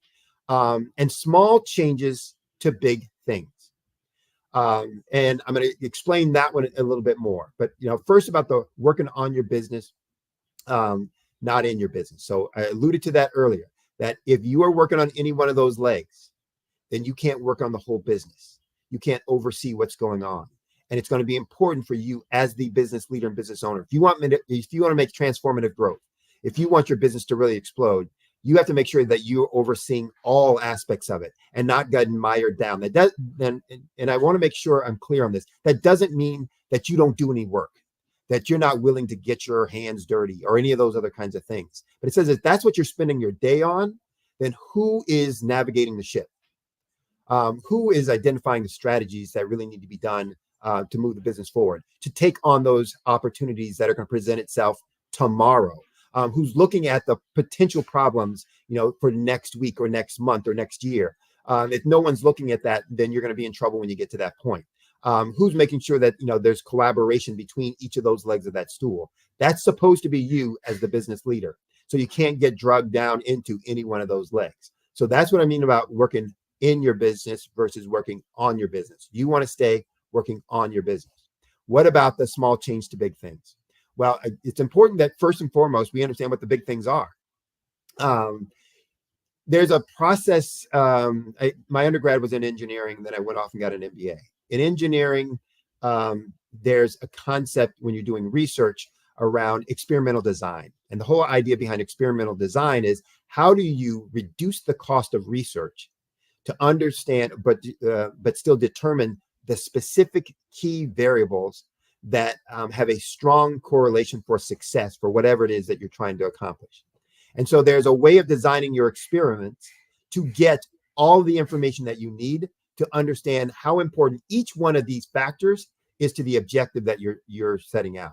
Well, when you apply that to business, and I did a lot of that in my work with corporations, applying, with major corporations, applying those concepts, those research concepts to understanding, okay, here are the critical factors. Here are the critical things that are going to make you a success and to make this business, run effectively. And when I started looking at all businesses that I worked with and all the businesses that I was doing that with, one of the things I came to a conclusion of is that it's the same things, that there are only a few things that each business is doing and you are doing each day that's making your business money and that's making you successful. And there's a concept called the 80-20 rule that really comes out of some work done by an 18th century accountant named Pareto in Italy, who was tasked with going out and collecting taxes. And in collecting the taxes, he started observing that 80% of the tax revenue was coming from 20% of the citizens that he was going out and collecting from, because they had all the money.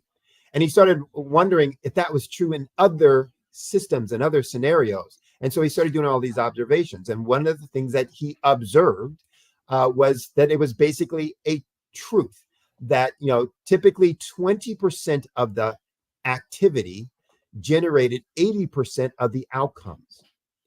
20% of activity generated 80% of the outcomes. And he found that across the board in all kinds of different situations.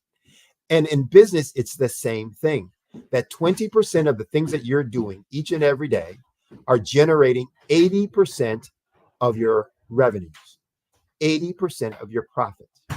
So only a few things that you're doing every day are making you money. And those are the tasks. Let's be real clear about it. The few things that are making you money are those three legs of the stool that I talked about earlier. It's the find them, catch them, serve them. There may be other things that are important for the business, but they're not making you money. So if you are, for example, you're a brokerage business and you sell stocks and bonds and you're out talking to folks, well, you got to find them. You got to find who are those folks ready to and looking for investing. You got to catch them and you got to serve them. But guess what you also have to do? There's something called compliance. The Securities and Exchange Commission, the regulatory body in the government that's going to look at what your practices and behaviors are. And are you following them? And if you don't follow them right, you can be out of business. And if you don't follow them right intentionally, you can be in jail. So those are important. Not a question about it. They must be done. But let's also be clear. Those things aren't making you money. You can be as compliant as you want. It doesn't mean you're going to find clients to actually convert to prospects to actually convert and be your clients and buy the stocks and bonds that you're trying to sell.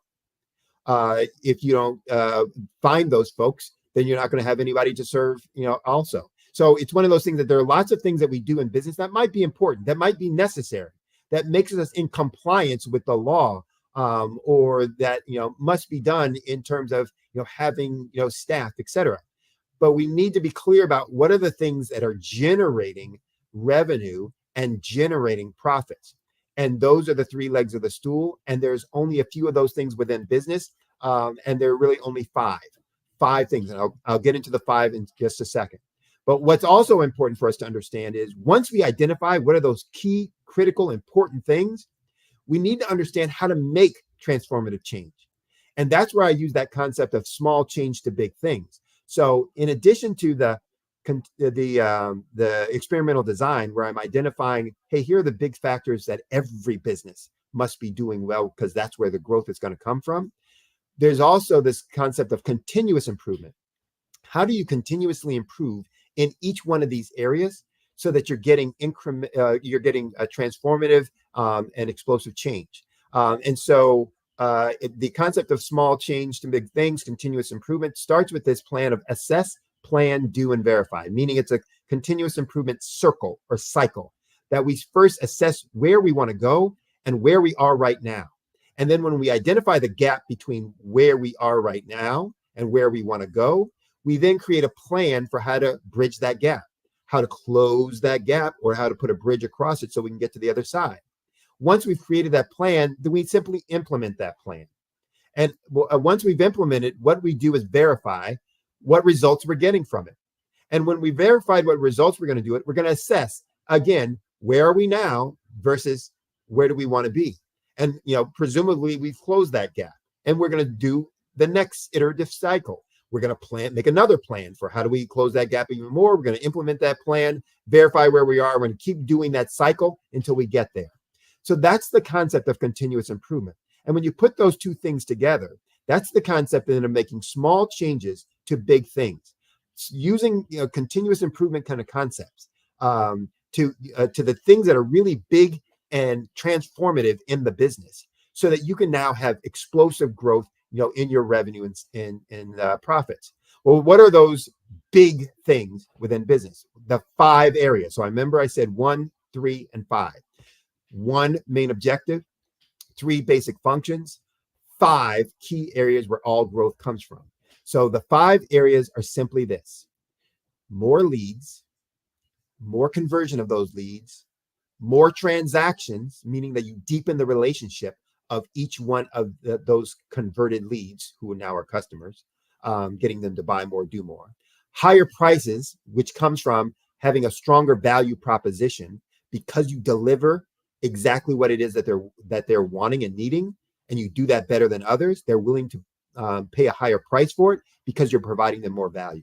And the 5th and final is more profits, which comes from being more efficient with the revenue dollars that are coming in. How do you cut expenses? How do you become more efficient with your resources so that there's more money at the end of the funnel, at the bottom of the funnel coming out than you had before? So those are the 5 key areas that all growth from every business comes from. And I don't care, again, whether you're a startup or a turnaround.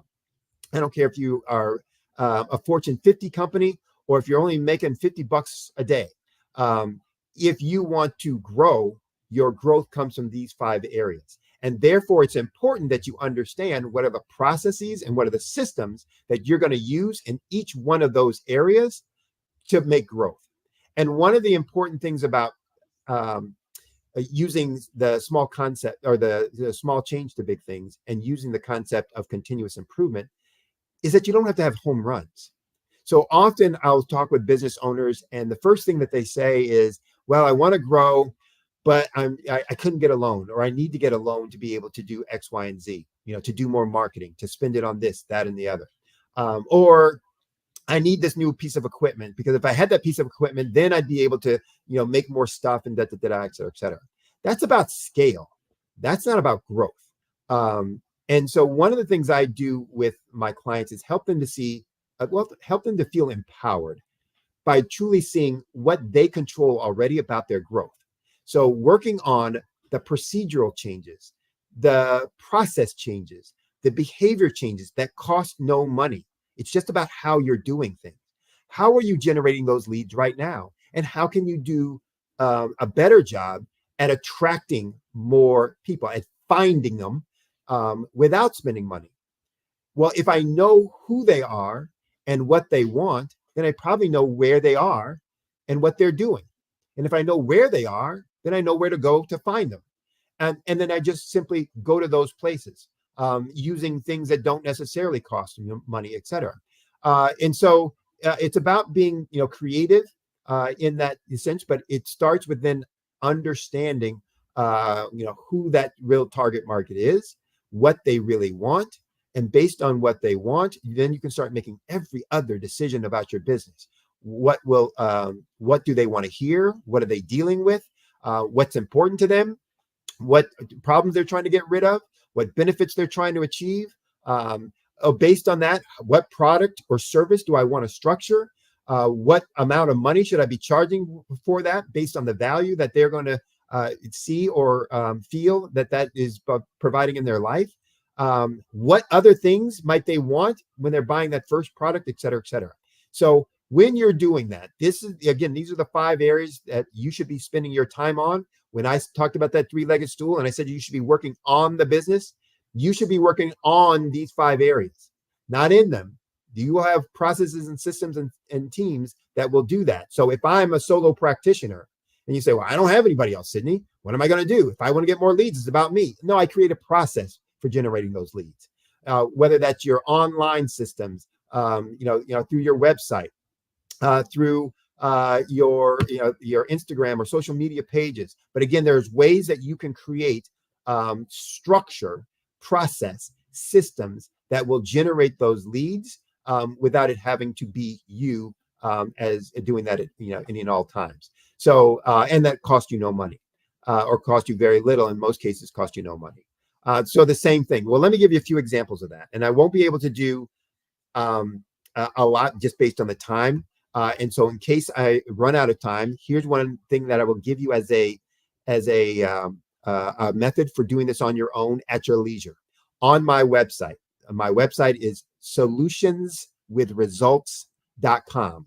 So www.solutions, plural, with results, plural, all one word, solutionwithresults.com /SIM, S as in Sydney, I as in India, M as in mother.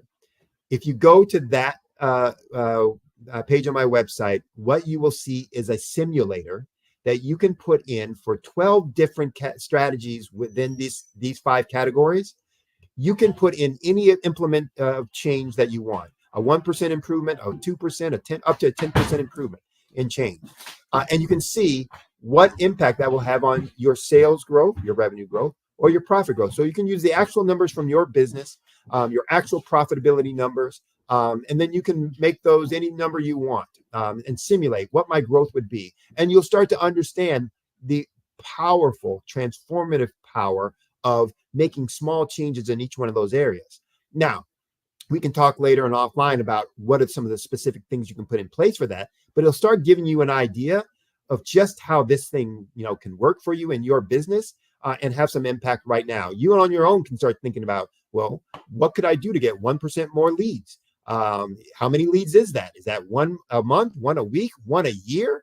How do I get one more person to, speak to me this day or this week or this year, et cetera, et cetera. So let's talk about in a couple of these areas. More leads. What does that mean? More leads is about getting the attention of our target market to communicate how we use our unique strength to eliminate their pain point. That's it, simply.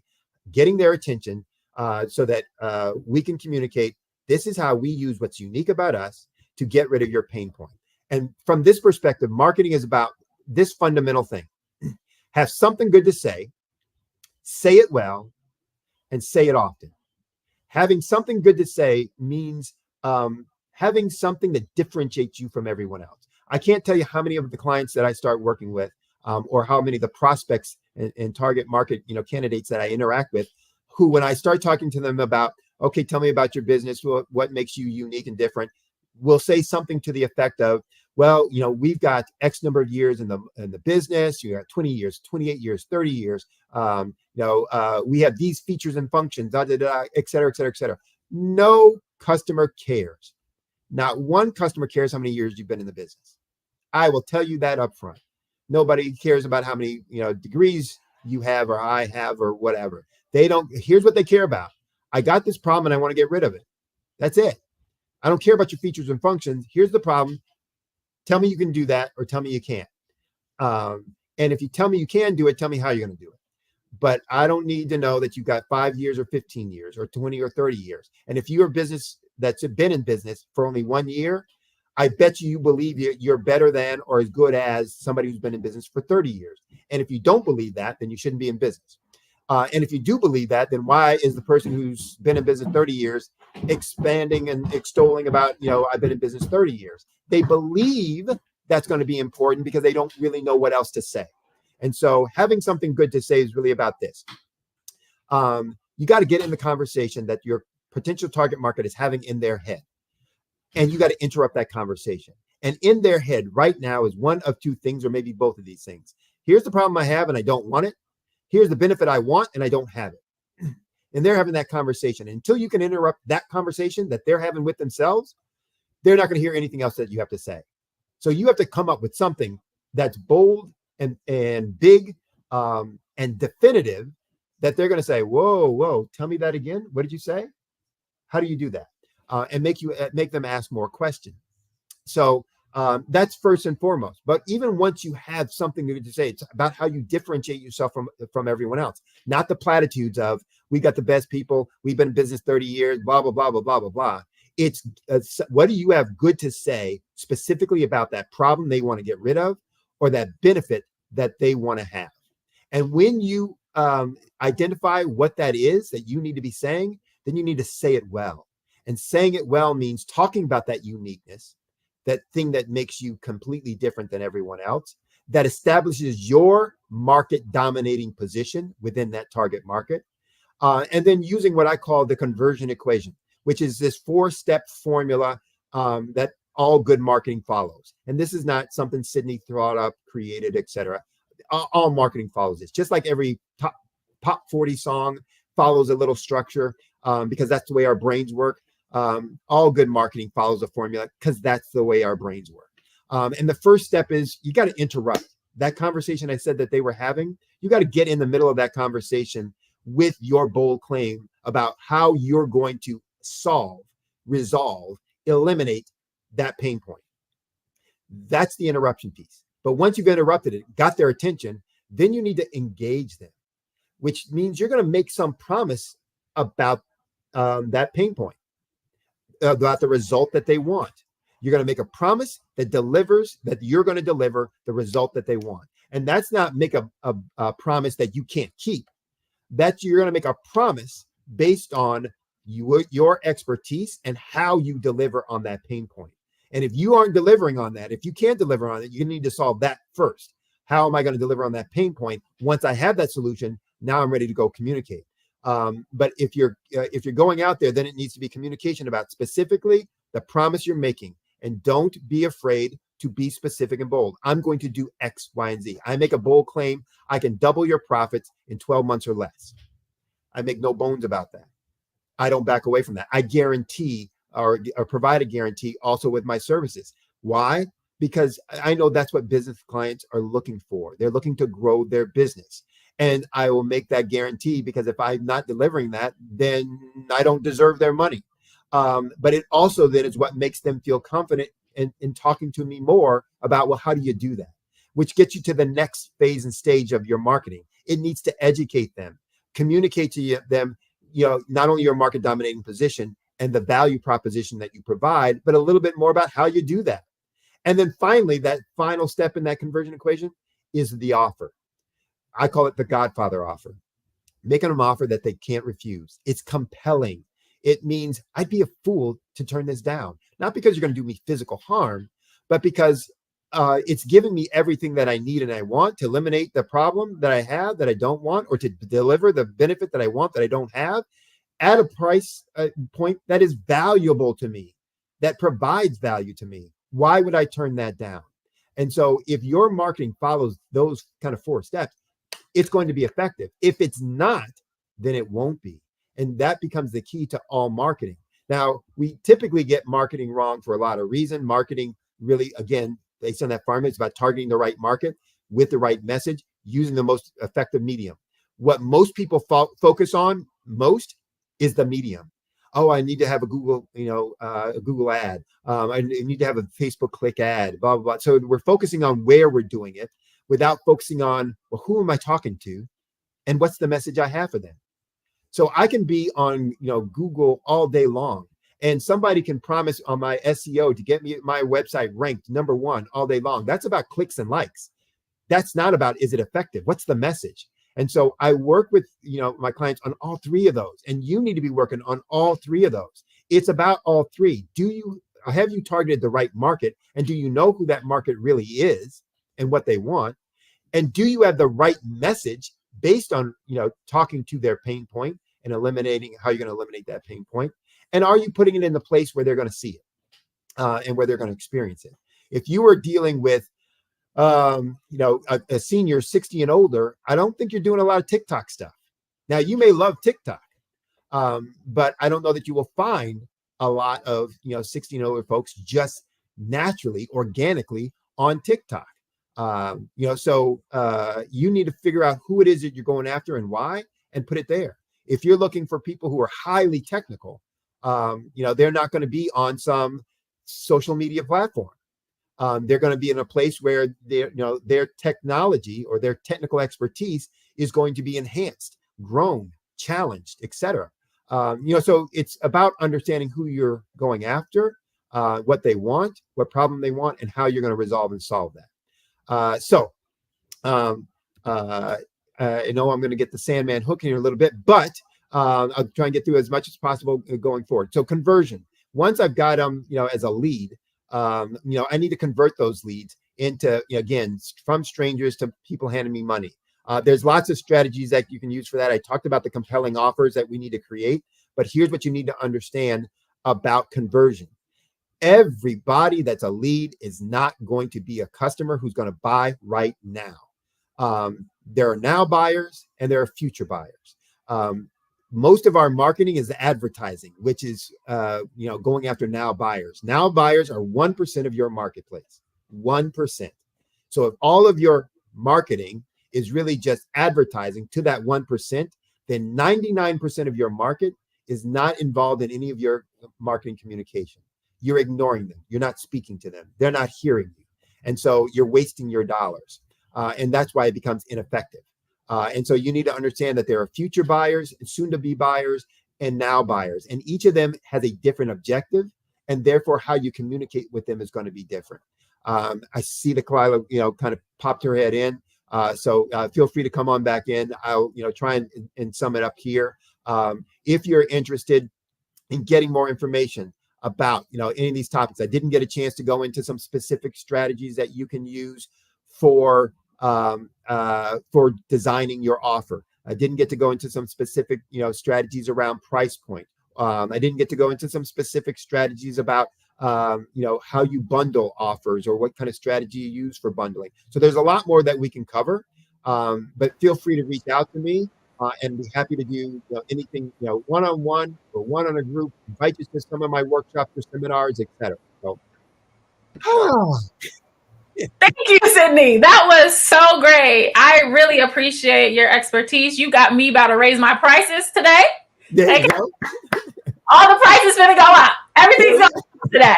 Okay. I know value now. I have a new value proposition. Absolutely. Most folks, and it's amazing how many conversations I have with my clients where I'm like, why are you charging that?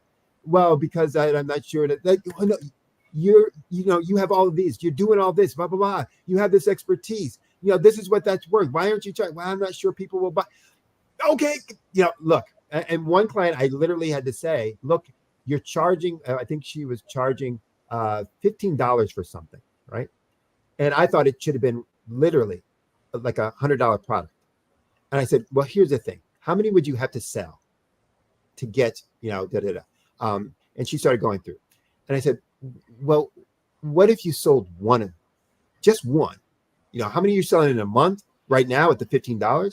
What if you just sold one in 2 months at this new price? You got more than what you were getting at $15 over here. So what do you got to lose? But I'm telling you, it's that value.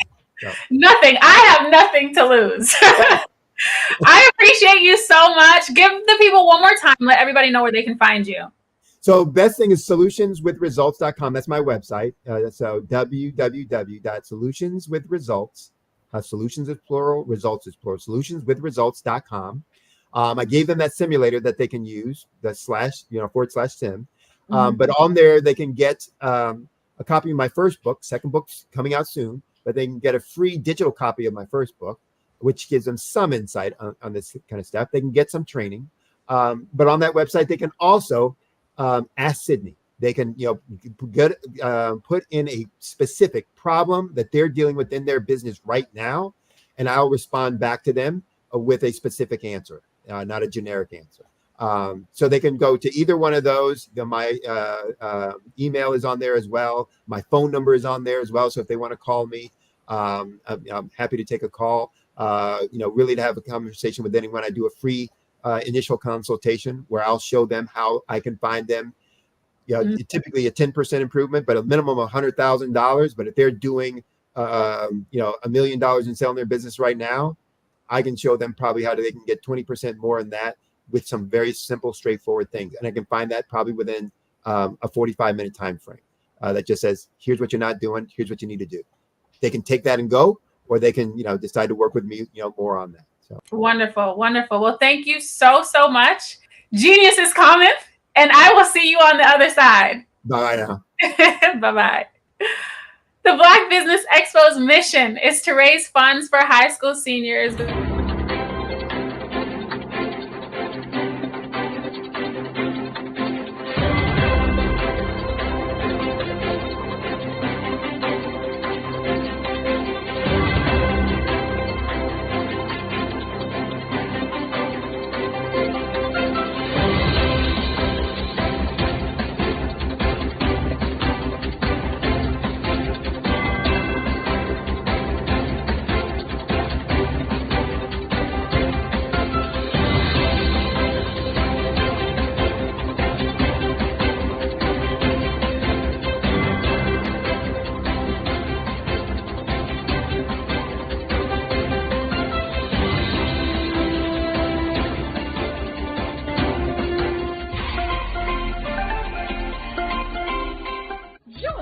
Dr. Eric Kelly III and a host of phenomenal speakers from all around the globe for this 7-day virtual event that you don't want to miss.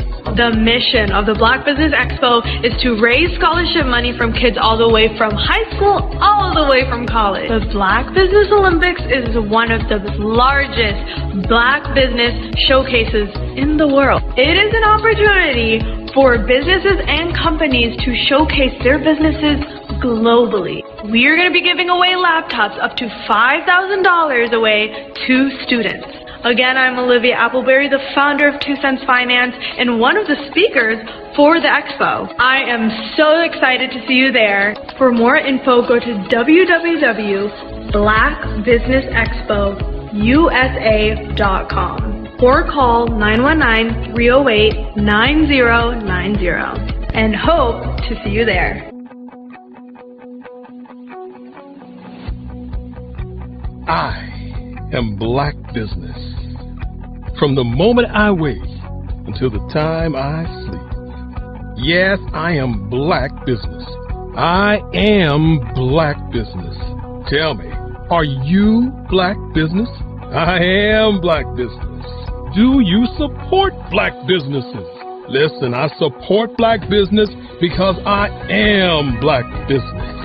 Black Business Expo, one of the largest business showcases in the history of Black business in the world. The world!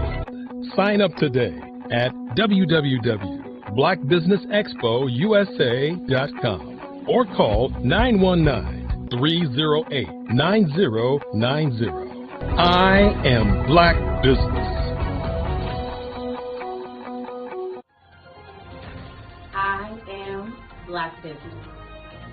From the moment I wake until the time I sleep, I am Black business. I am Black business. Are you Black business? I am Black business. Do you support Black businesses?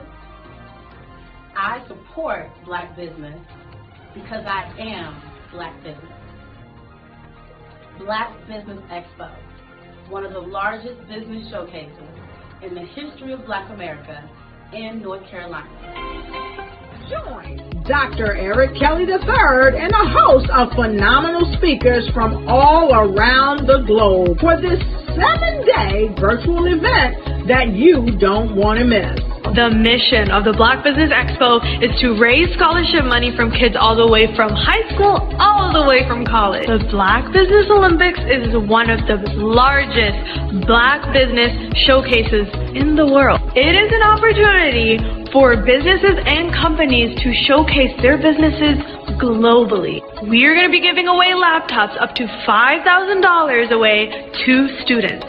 Again, I'm Olivia Appleberry, the founder of 2 Cents Finance and one of the speakers for the expo. I am so excited to see you there. For more info, go to www.blackbusinessexpousa.com or call 919-308-9090 and hope to see you there.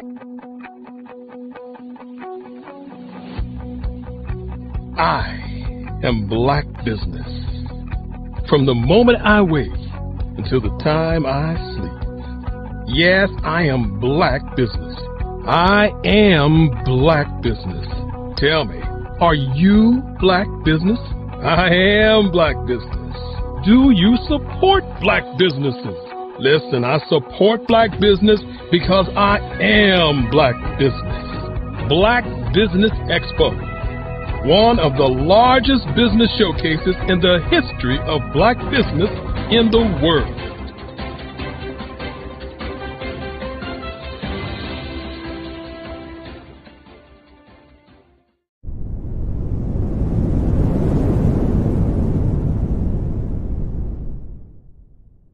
Artist to me is a creative expression of something from nothing. You know, it explodes onto the canvas, or it explodes on in my work. One of the things that I try to do more than anything is I try to just give the lines and the movements and emotions and expressions into what I do. Art really means to me a chance to express how I feel deep down inside. Most of my art begins as a thought that I might have, you know, whether it's sports, whether it's history, whether it's a woman or a man. It pretty much starts as an idea of thought before I get into the actual image of what I'm going to draw. I do a lot of historical pieces. I was a history minor in college, and I love to do history pieces. And a lot of times I'm thinking about history, and then I try to make that history impact you as you look at it. That's one of the reasons I do pictures so large. People ask me, why do I do pictures so big? And I tell them, I want the piece to impact them as they're looking at it. To kind of dominate them, dominate their space. And most of my pieces I try to do off page. I don't try to do anything that's going to be in those four corners or in a square. And I want your imagination to be a part of the piece that you're looking at.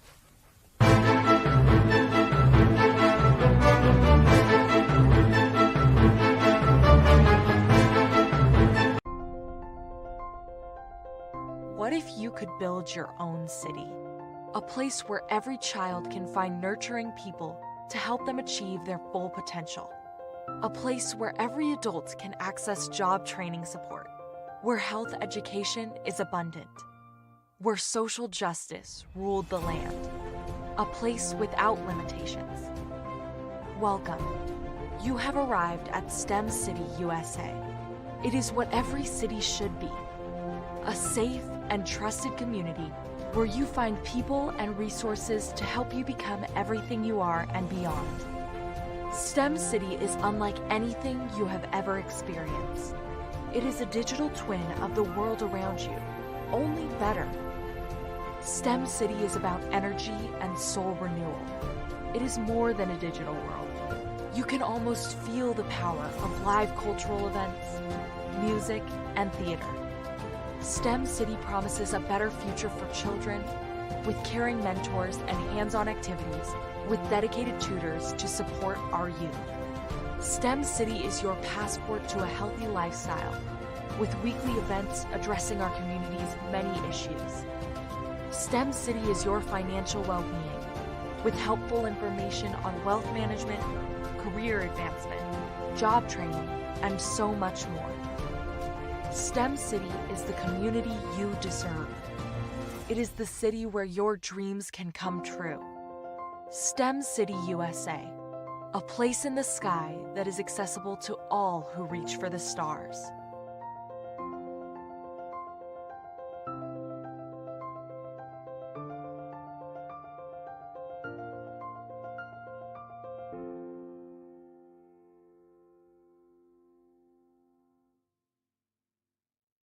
phenomenal Tanya T. Wise, who is here from the great state of Maryland. Tanya, welcome and thank you for being with us today. Can you indulge our audience a little bit and tell them just a little bit more about who you are and what it is that you do? Well, I love being able to talk to people and have a magnetic attitude, being able to just show them. So I always like to say, level up is Coach at Tanya T. Wise here. So can you tell our audience, just give them a teaser about what your presentation will be about?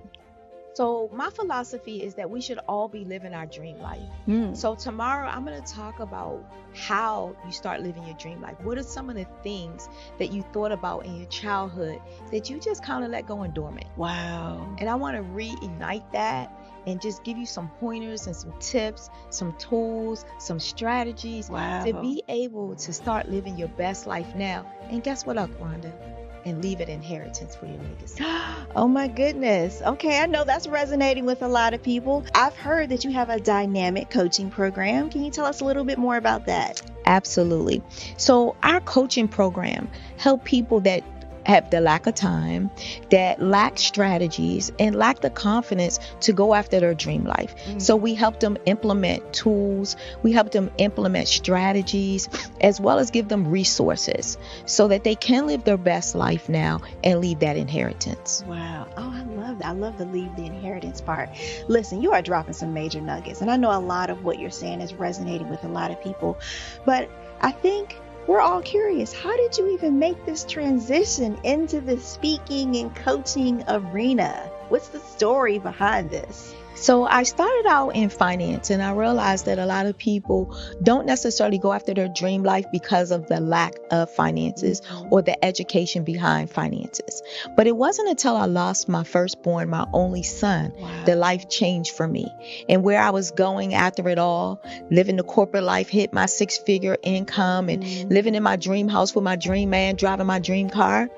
I nearly lost it all when I lost my son. And so I realized it only takes one financial catastrophe that can change your entire life. That's what made me start All New Beginnings. Because no matter what's going on in life, there's a new beginning. And because of that, we develop a program called Wise Minded. My little slogan is, don't just dream it, let's live it. If they want to connect with you or work with you, what is the best ways for them to be able to do that? Well, for my social media guru, you can connect with me on every single social media platform as Tanya T. Wise. Hello, I am Dr. Eric Kelly III, the visionary strategist and founder of the Black Business Olympics. I invite you to showcase your Black-owned businesses on the Black Business Network global stage. The Black Business Olympics is a global Black Business Network platform that propels Black-owned businesses into the international spotlight. By showcasing your business on the Black Business Olympics platform, you can reach a worldwide audience of potential customers, partners, and investors. You can also establish yourself as a thought leader and expert in your field, attract lucrative partnerships, and more speaking engagements. In addition, the Black Business Olympics platform provides a valuable opportunity to connect and collaborate with like-minded entrepreneurs and business professionals from around the world. This can lead to new business opportunities, ideas, and relationships. Finally, by sharing your story and expertise on the Black Business Olympics platform, you can inspire and empower others. This is a powerful way to make a positive impact on the world and leave a lasting legacy. If you are a Black-owned business owner, I encourage you to seize the opportunity to showcase your business on the Black Business Olympics platform. It is a once-in-a-lifetime opportunity to make an indelible mark on the world. Be one of the 1,000 visionary entrepreneurs who are changing students' lives, shaping industries, and leaving an unforgettable legacy for their families. Unleash your voice on our global stage and watch your business thrive. Black Business Olympics is one of the largest Black business showcases in the history of Black business in the world. Yes, the entire world. Just give me a call today at 919-308-9090.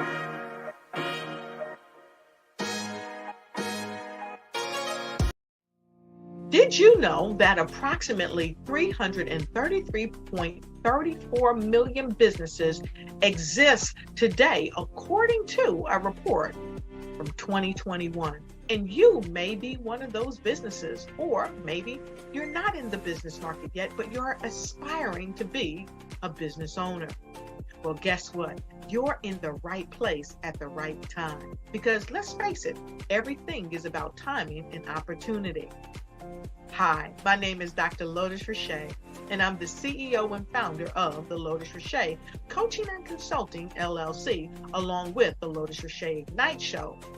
15 minutes of success with Dr. Lotus Richer, as well as books to boom your business and bring who you are.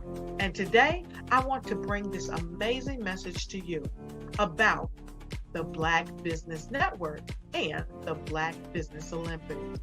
See, the Black Business Network and the Black Business Olympics is designed to help people just like you, that's right, that look like me, to take their business to the next level.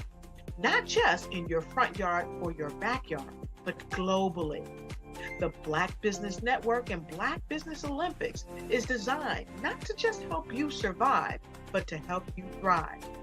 So join us today as we come together with businesses all around the world to support our students, our children, our young teens, our young entrepreneurs. What we do is we come together to help raise funds for students who are aspiring to be business entrepreneurs, who are aspiring and who are thriving in college. We endow them with a wonderful opportunity to gain scholarship of either a laptop or several thousands of dollars. And we invite you to help be a contributor to this amazing opportunity to help someone that looks just like you. So join us today at our website and let us connect with you and help you ignite and take flight in every area of your life on the Black Business Network and the Black Business Olympics. I'll see you on the other side.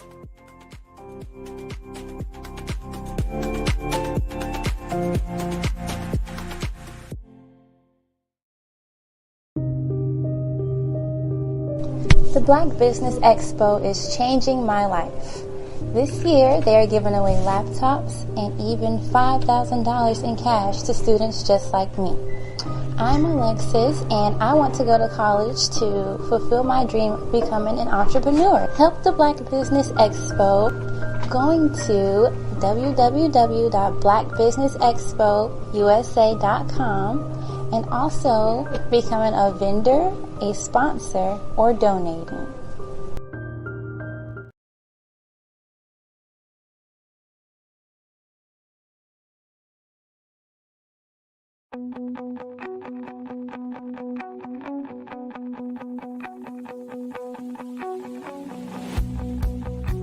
I am Black Business.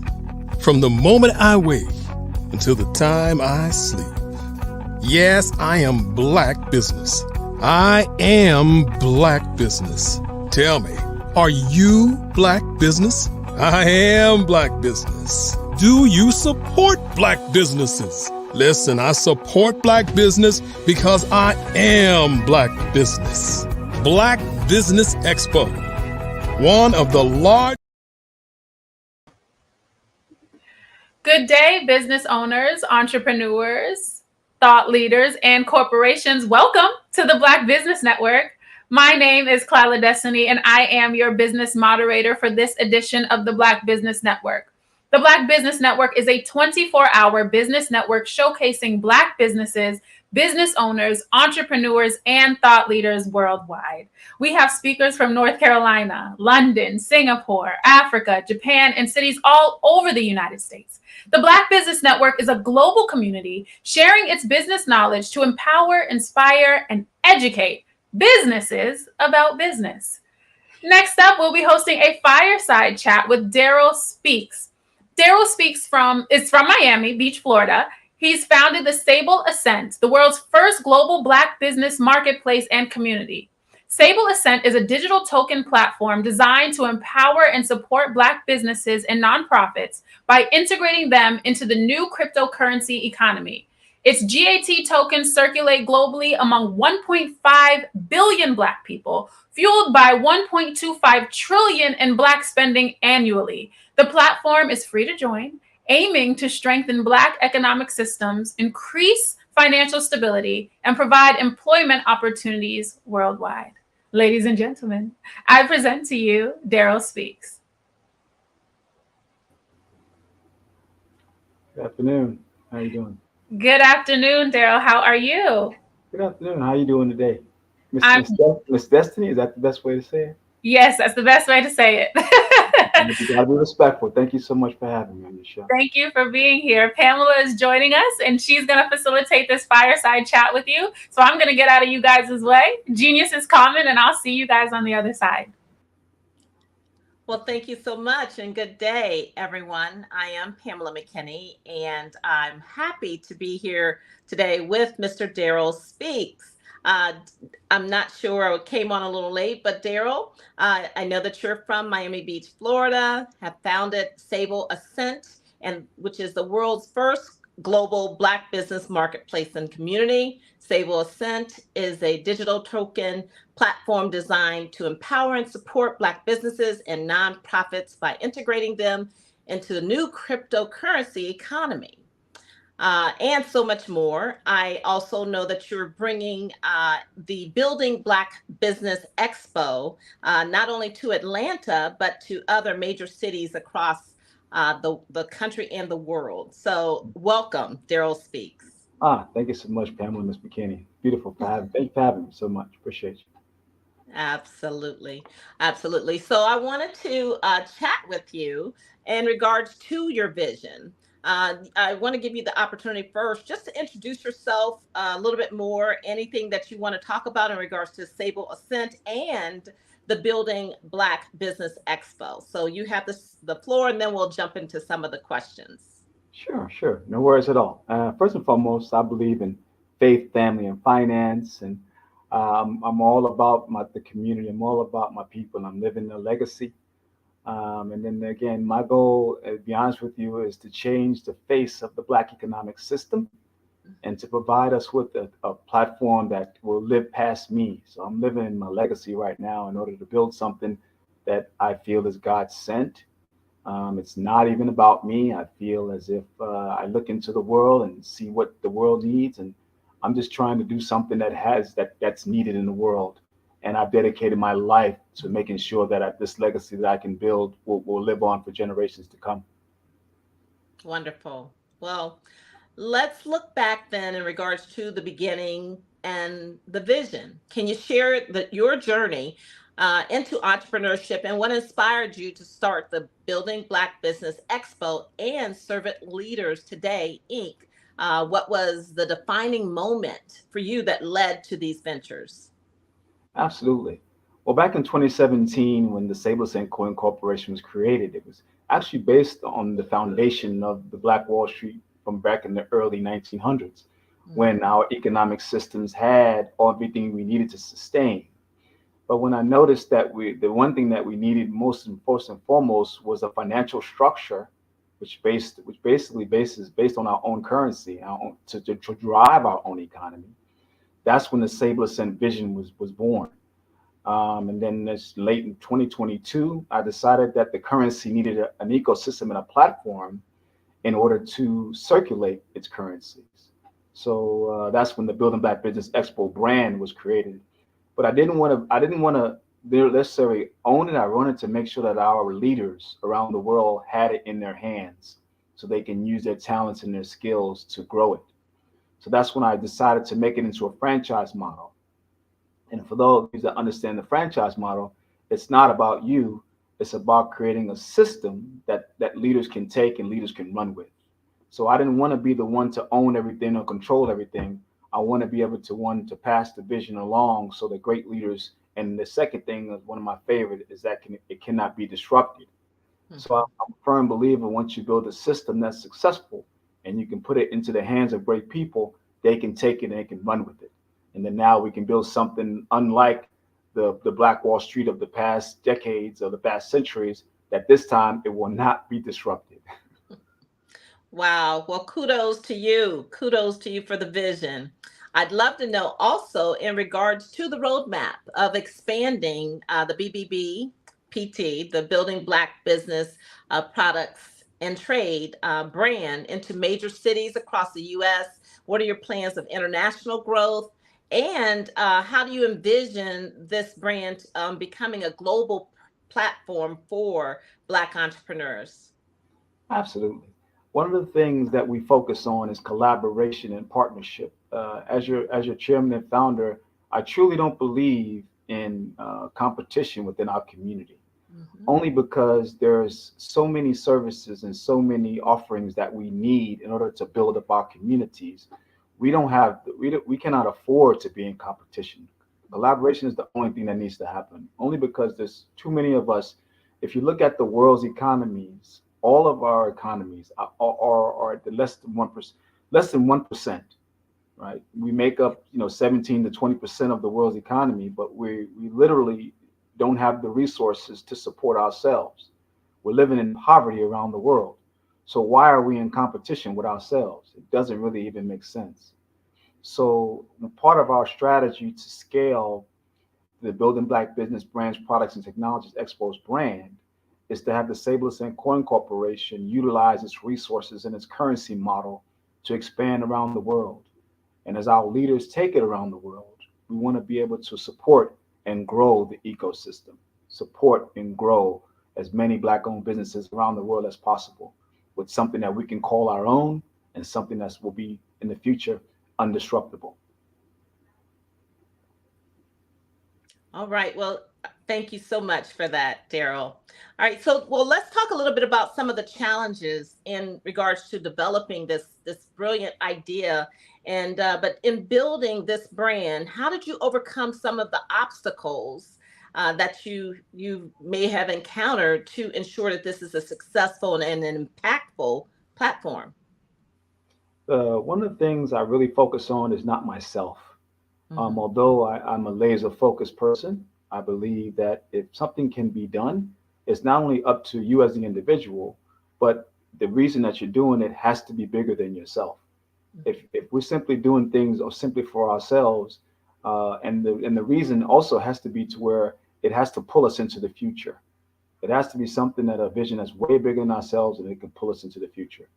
So my vision for what I see for my community, for my economy, for my people is way bigger than me. And they also say if it is to be, it is up to me.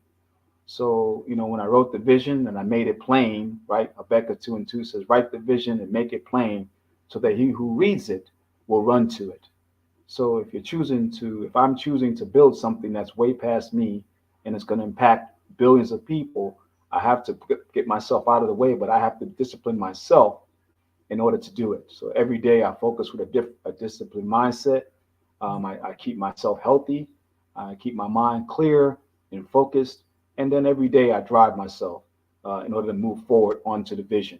Yeah, there's challenges. Yeah, there's what they say, haters or things like this. I don't even pay any attention. I keep myself focused on the goals and the mission, and I keep focused on those and work with the willing. Those that are willing to work and build a vision like this, that's who I work with. Those that aren't interested in a vision, I understand that they're not going to be here for a long time. They don't have the long-term vision. That what they say, some folks will be here for a reason, some for a season, and some for a lifetime. I'm looking for those people, those brothers and sisters that are in it for their building their communities for a lifetime.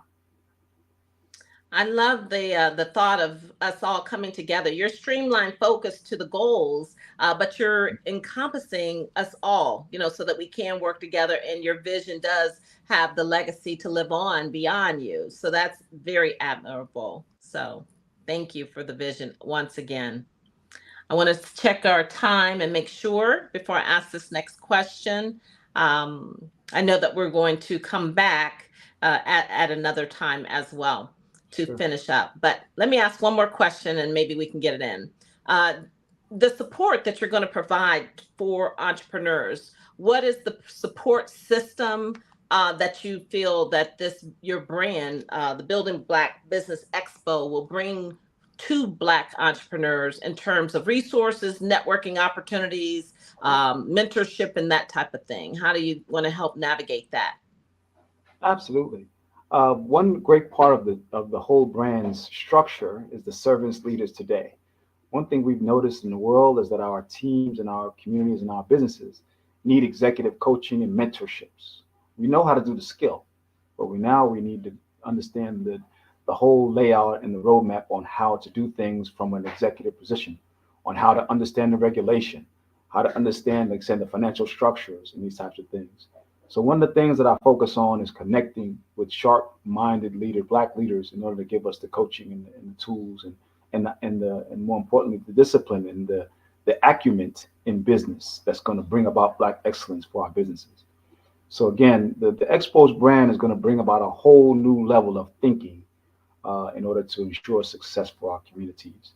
And not just my vision, but more so the teams and the people that I collaborate with on a global level will bring about the resources, because we're connecting the SAC One POS to the global resources and to be a true medium of exchange for our assets. So I'm actually going to be on the continent back and forth over the next decade, ensuring across the entire African continent that we have a true medium of exchange that can give us the financial support and resources that we need. That's phenomenal. That's phenomenal. You're truly making a global connection, a pathway for global connections.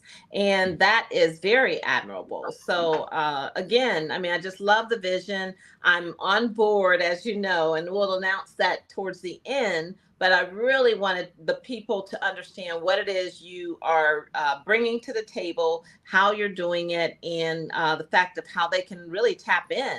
So that's exciting as well. So let's talk a little bit about, and then I also will get back to the servant at Ascent after we talk about the expo a little bit more. But I love to talk about some of the key differentiators. That's the question everyone wants to know in regards to this Black Expo, the Building Black Business Expo. Some of the key differentiators that set us apart. The organization is aiming to support Black-owned businesses, and are there any unique initiatives or features of the event? Absolutely. We talked about some of these things in some of our previous conversations. Things like pitch competitions, things like bringing on the culture, things like ongoing workshops, things like true resource tools, things about being able to touch the different speakers in the different breakout sessions, being able to have the ongoing support, and ongoing support is important. That's why the servants leaders today as a nonprofit organization is so important, because it's one thing to have an expo every single year or every single month, but it's more importantly to understand that there is ongoing support. That's another thing.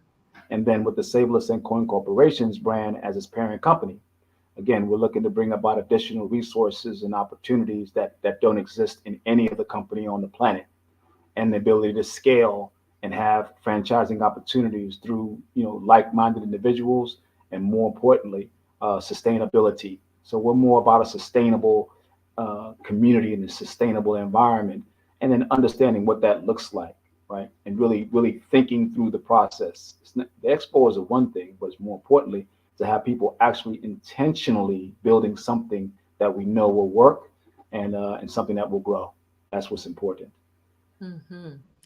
I love where you're talking about, the ongoingness of this event. It doesn't end when the expo ends. There's more, and there's more, right? And there's more. Well, talk a little bit about, how technology plays a role. I know it's the products and technology. So in your expansion concept and roadmap, how does technology play a role in your growth? And how do you foresee any major technology innovations in the way Black business connects? Absolutely. I'm so excited you said that, Ms. McKinney, because technology right now is going to be the next revolution and evolution of our businesses, and it's going to assist in the scalability, profitability, and sustainability. So when you talk about those things, scalability, profitability, and scalability, You give us the ability to touch people into communities that don't have the necessary resources that they need, but now they can reach across the water through technology, or reach across the airwaves through technology, and get some of the experiences, and more importantly, some of the opportunities that are available to us.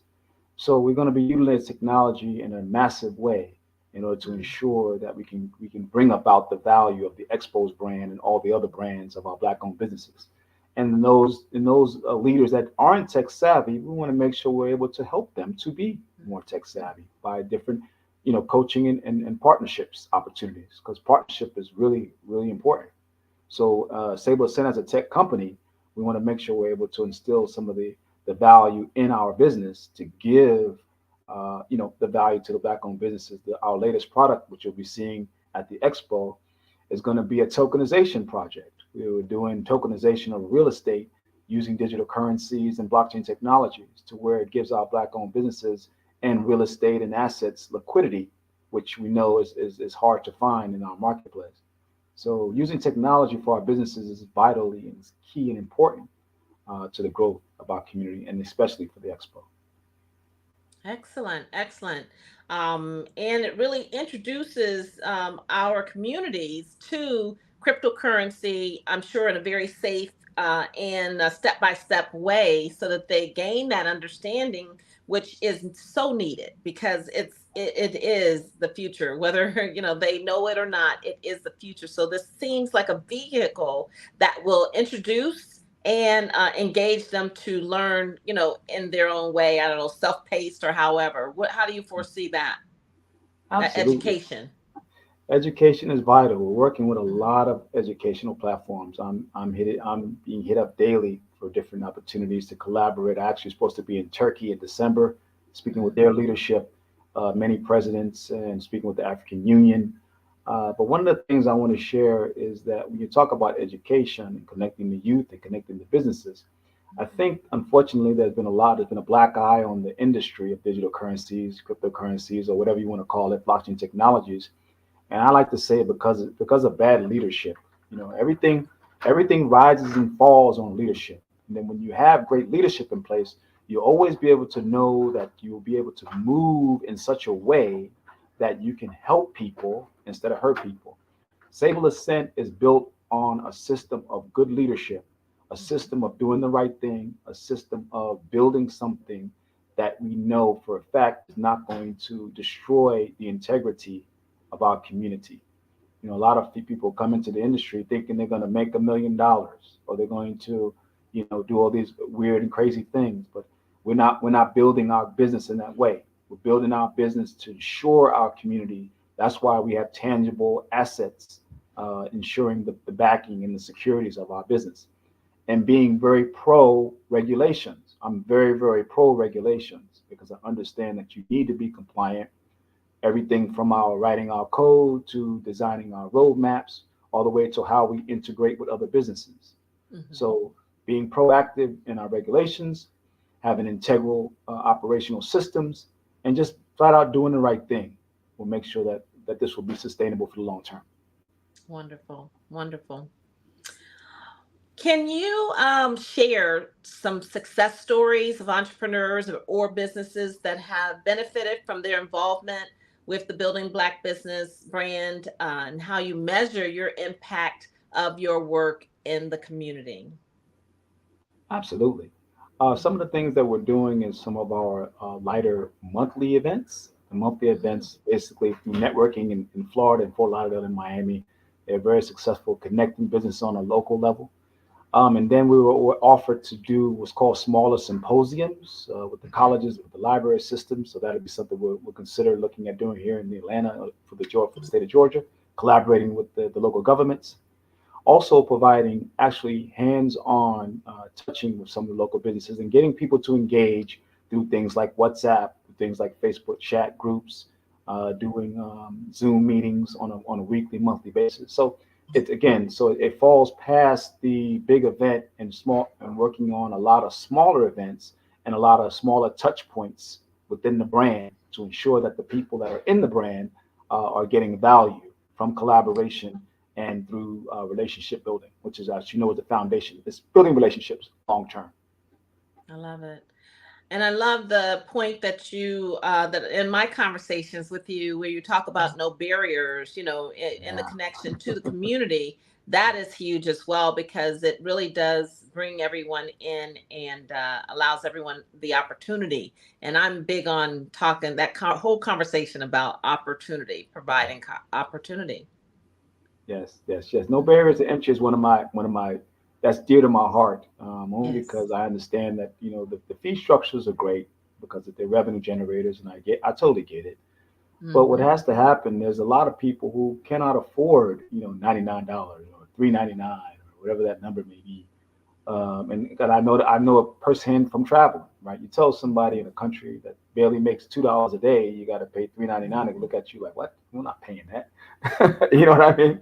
They're not doing that. But it's valid in certain areas. But if you're trying to be scalable and sustainable, you have to build a model where folks that have an idea can get involved. People that have a skill or a talent, or they have value. All of us have value. We want to be able to use that value in such a way that we can bring it to the table, bring it to the storehouse, and be able to get some help, get some collaborations involved. That way, like you say, zero barrier to entry. That's one thing that's very, very strong on my heart, because I'm even to this day, and I'm semi-successful in what I'm doing and what I'm building, and I still have barriers to entry from my own people to this day, and it will continue to happen, and that's because of fear, and we can't get over that, right? So because a lot of other communities got a head start on us, I call it. So because they got a head start, we feel we have to catch up, and then the way we do it is sometimes by putting up borders and barriers to entry. Yeah, that word fear, but we're going to go with no fear, because that's what There you you're go. bringing to the table No is, fear. Don't have to fear. mitigate fear. So that is very, very powerful, very powerful. So let's move over to one announcement I definitely want to talk about to close out the thought in regards to the expo is that you're bringing it to Atlanta. And so you and I are connected in that way as well. So I'd love for you to make that announcement. Absolutely. We're super excited to have Ms. Pamela McKinney as one of our VIP partners here in the great city of Atlanta, and for the state of Georgia. So every state will have its own VP, and we're super excited to partner with great leaders, and a lot of great leaders that are out there listening to this broadcast. If you're interested in getting involved, please contact Ms. McKinney and the team here in the Georgia market. Then we'll go through the interview process, and we'll look to work with you and look together, especially this beautiful Black Business Network and the Black Olympics for eloquently inviting us to be a part. And we're super excited to involve in the collaboration. But we will impact Georgia, and then we'll be moving to the great state of Texas, and then DC, Detroit, and then we'll be leaving the country to the Bahamas and then Jamaica. So, and then continuing on from there. I'll be in Africa for back and forth for the next few years, just gathering and building those countries, and our leadership here will continue to grow, and we'll continue to love on you. And one thing you want to know, and you should know, is that we're a system of full support. We don't have biases about you're in this business or we're in the same. That doesn't even exist in my brain. It just doesn't. I understand that we work together. We need to work together. If we're in the same business, we need to come together. If there was 10 channels like this, it's still not enough. If there's 50, I see you hear me say it all the time. There's 1,000 realtors, it's not enough. If there's 1,000 doctors, it's not enough, because we still need to coach the young people. We need to help the young people. Again, to understand and see what collaboration looks like, instead of fighting over things that we really don't control, because we know that the Most High God controls everything. So all we got to do is build it and build something solid that people see as solid, and they will come to it. And that's what we want. And they will come.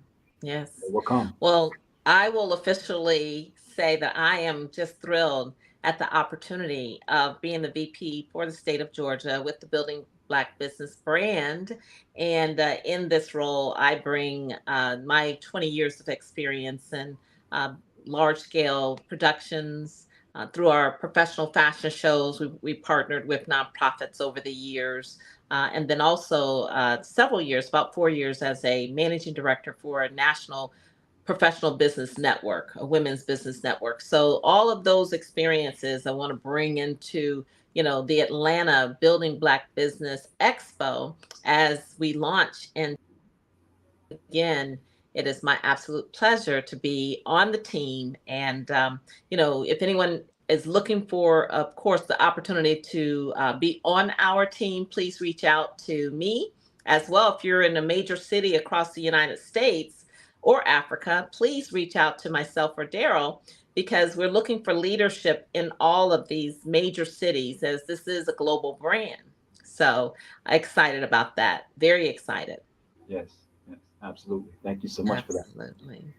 All right, so I wanted to touch a little bit in regards to Sable Ascent, a little bit more. And I know this is the statistics of how long the African-American dollar circulates within the community are alarming, right? So how do you envision Sable Ascent in helping to improve this circulation of the Black dollar? Oh, absolutely. One of the things that in our research, because it took a lot of research to understand the dynamics and the economics on how we would build the system, we understood a few things, that currency is simply a medium of exchange. That's pretty much all it is. Every currency, whether it's a rock or it's a dollar or it's a sugar and salt or seashells or human capital or value of some sort, whether you're a legal professional or banker, it's all about the medium of exchange. Medium of exchange simply is I have my value and you have your value, and let's work together. That way I can gain from you and you can gain from me. So what we saw is that to build out something that people can see that value, people can see that I can have a medium of exchange, I can have a medium of exchange that's in my best interest. And the people that are building it are also in my best interest. They have my best interest in mind. So by building that out, we understood that people need to see that, and they need to see that all the systems involved with the organization are also have their best interest in mind. And then the word that you hear about a lot is WIFM. Was it what's in it for me? So the team said, okay, we're going to build platforms. We're going to build systems. We're going to collaborate with businesses that have the best interest of the communities in mind. And then that's how obviously the Building Black Business Expo came to pass. And then that's how the Sable Ascent Coin Corporation ecosystem is built. It's built around the businesses, the brands, the products, technologies, and the people who have the best interest of the Black economy in mind. It's not about Miami-Dade or Broward or Atlanta or Texas. It's about the Black economy. And that's why we don't have the competition across the brand at all, because we're trying to impact an economy. Well, I love, the ecosystem, again, that you're building. And, really you're on the cusp of launching. So it's more than just being built. It's down the road of that roadmap. And you're looking forward to your launch of everything officially to market. And so I want to talk a little bit about some of the challenges, some of the biggest challenges that you think Black-owned businesses are facing. And again, back to, the circulation of that ecosystem and circulating the Black dollar within our own communities. And it just continues to recycle. And that can be done through the cryptocurrency, of course, through your network, because you have your own coin that is on the trade platform. And, those are just powerful things to do. But I just also in that want to secondly ask, some of the challenges that you do see in Black-owned businesses. Absolutely. Well, in regards to the Sable Ascent Coin Corporation, the biggest challenge is having brothers and sisters that understand the industry. That's the biggest challenge. You go to talk to brothers and sisters in the fintech industry that are dealing at the level that we are in regards to actually building an economy, and they have no clue. They don't understand how fintech works. They don't understand how the blockchains work. They don't understand the regulatory framework and compliances. So it's literally having to dig and scrape and get brothers and sisters who understand the technology, that understand the legal guidelines and framework, and understand how it works. And that's the hardest part. And then the other hard part is once if they can get their minds around it and getting people to either I can't say invest, but I can say to engage in the industry. A lot of people are in the industry because they were told that the industry would pay them, 20x or 30x or 50x, but they've been misled. So unfortunately, you're hearing it first from me. You've been misled. So because the world is telling you that you're gonna put your whatever amount of fiat or dollar into this digital thing, and it's gonna pay you a 20x return, that's the media misleading you, and that's not what it's about. It's about providing a tool, a medium of exchange that we can exchange it amongst our ecosystem, and through the exchange within our ecosystem, we can build our value. The world is misleading us, and I'm telling you as the founder of Your Currency that please let's re-educate ourselves and reposition ourselves so we can grow our economy the right way, and that's what SableAscent plans to do. And all the challenges that we're facing is a culmination of having leadership that doesn't understand the market and having a media that's misleading us down a road that isn't in our best interest. And SableAscent has the best interest of our community in place because we're building the systems that are going to make sure that it happens. Thank you so much for that. And is it available now for people to invest, or is that in the launch where people would be able to invest in that dollar, that crypto? SAC One POS is on Uniswap. So if you go to uniswap.org, if you go to sableascent.net or sableascent.com, you can see how to get access to the SAC One POS under the Polygon network, which is Poly. And the reason why we utilize Poly is because it has the lowest transaction speeds in the world. You can move SAC One POS for less than a penny or a penny.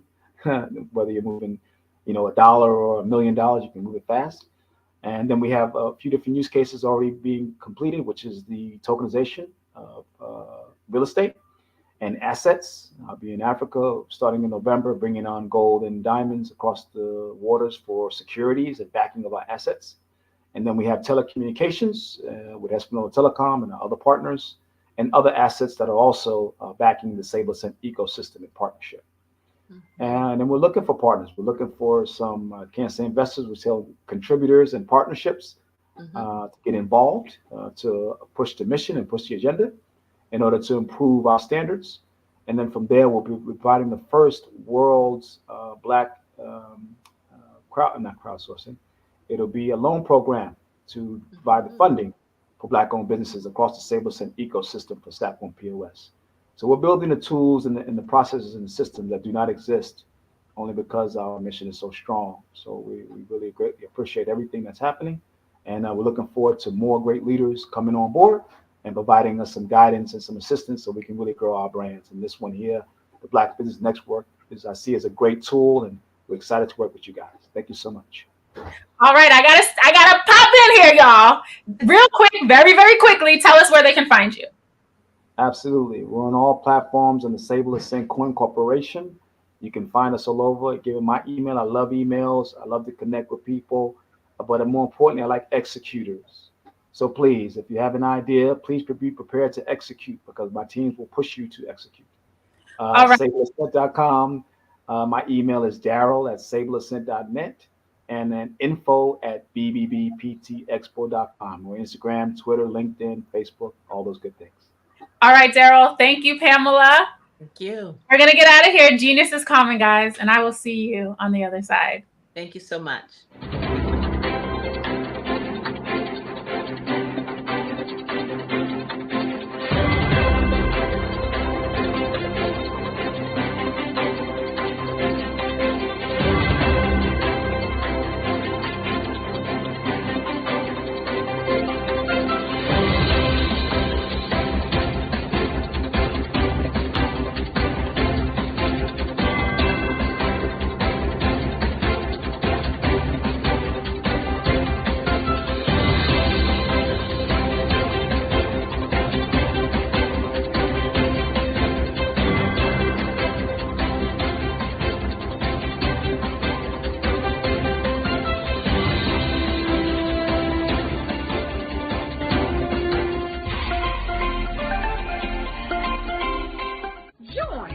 Dr. Eric Kelly III and a host of phenomenal speakers from all around the globe for this 7-day virtual event that you don't want to miss.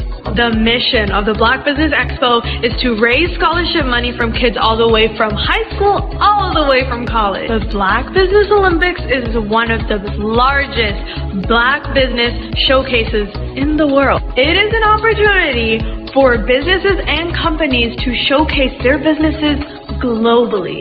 We are going to be giving away laptops up to $5,000 away to students. Again, I'm Olivia Appleberry, the founder of 2 Cents Finance and one of the speakers for the expo.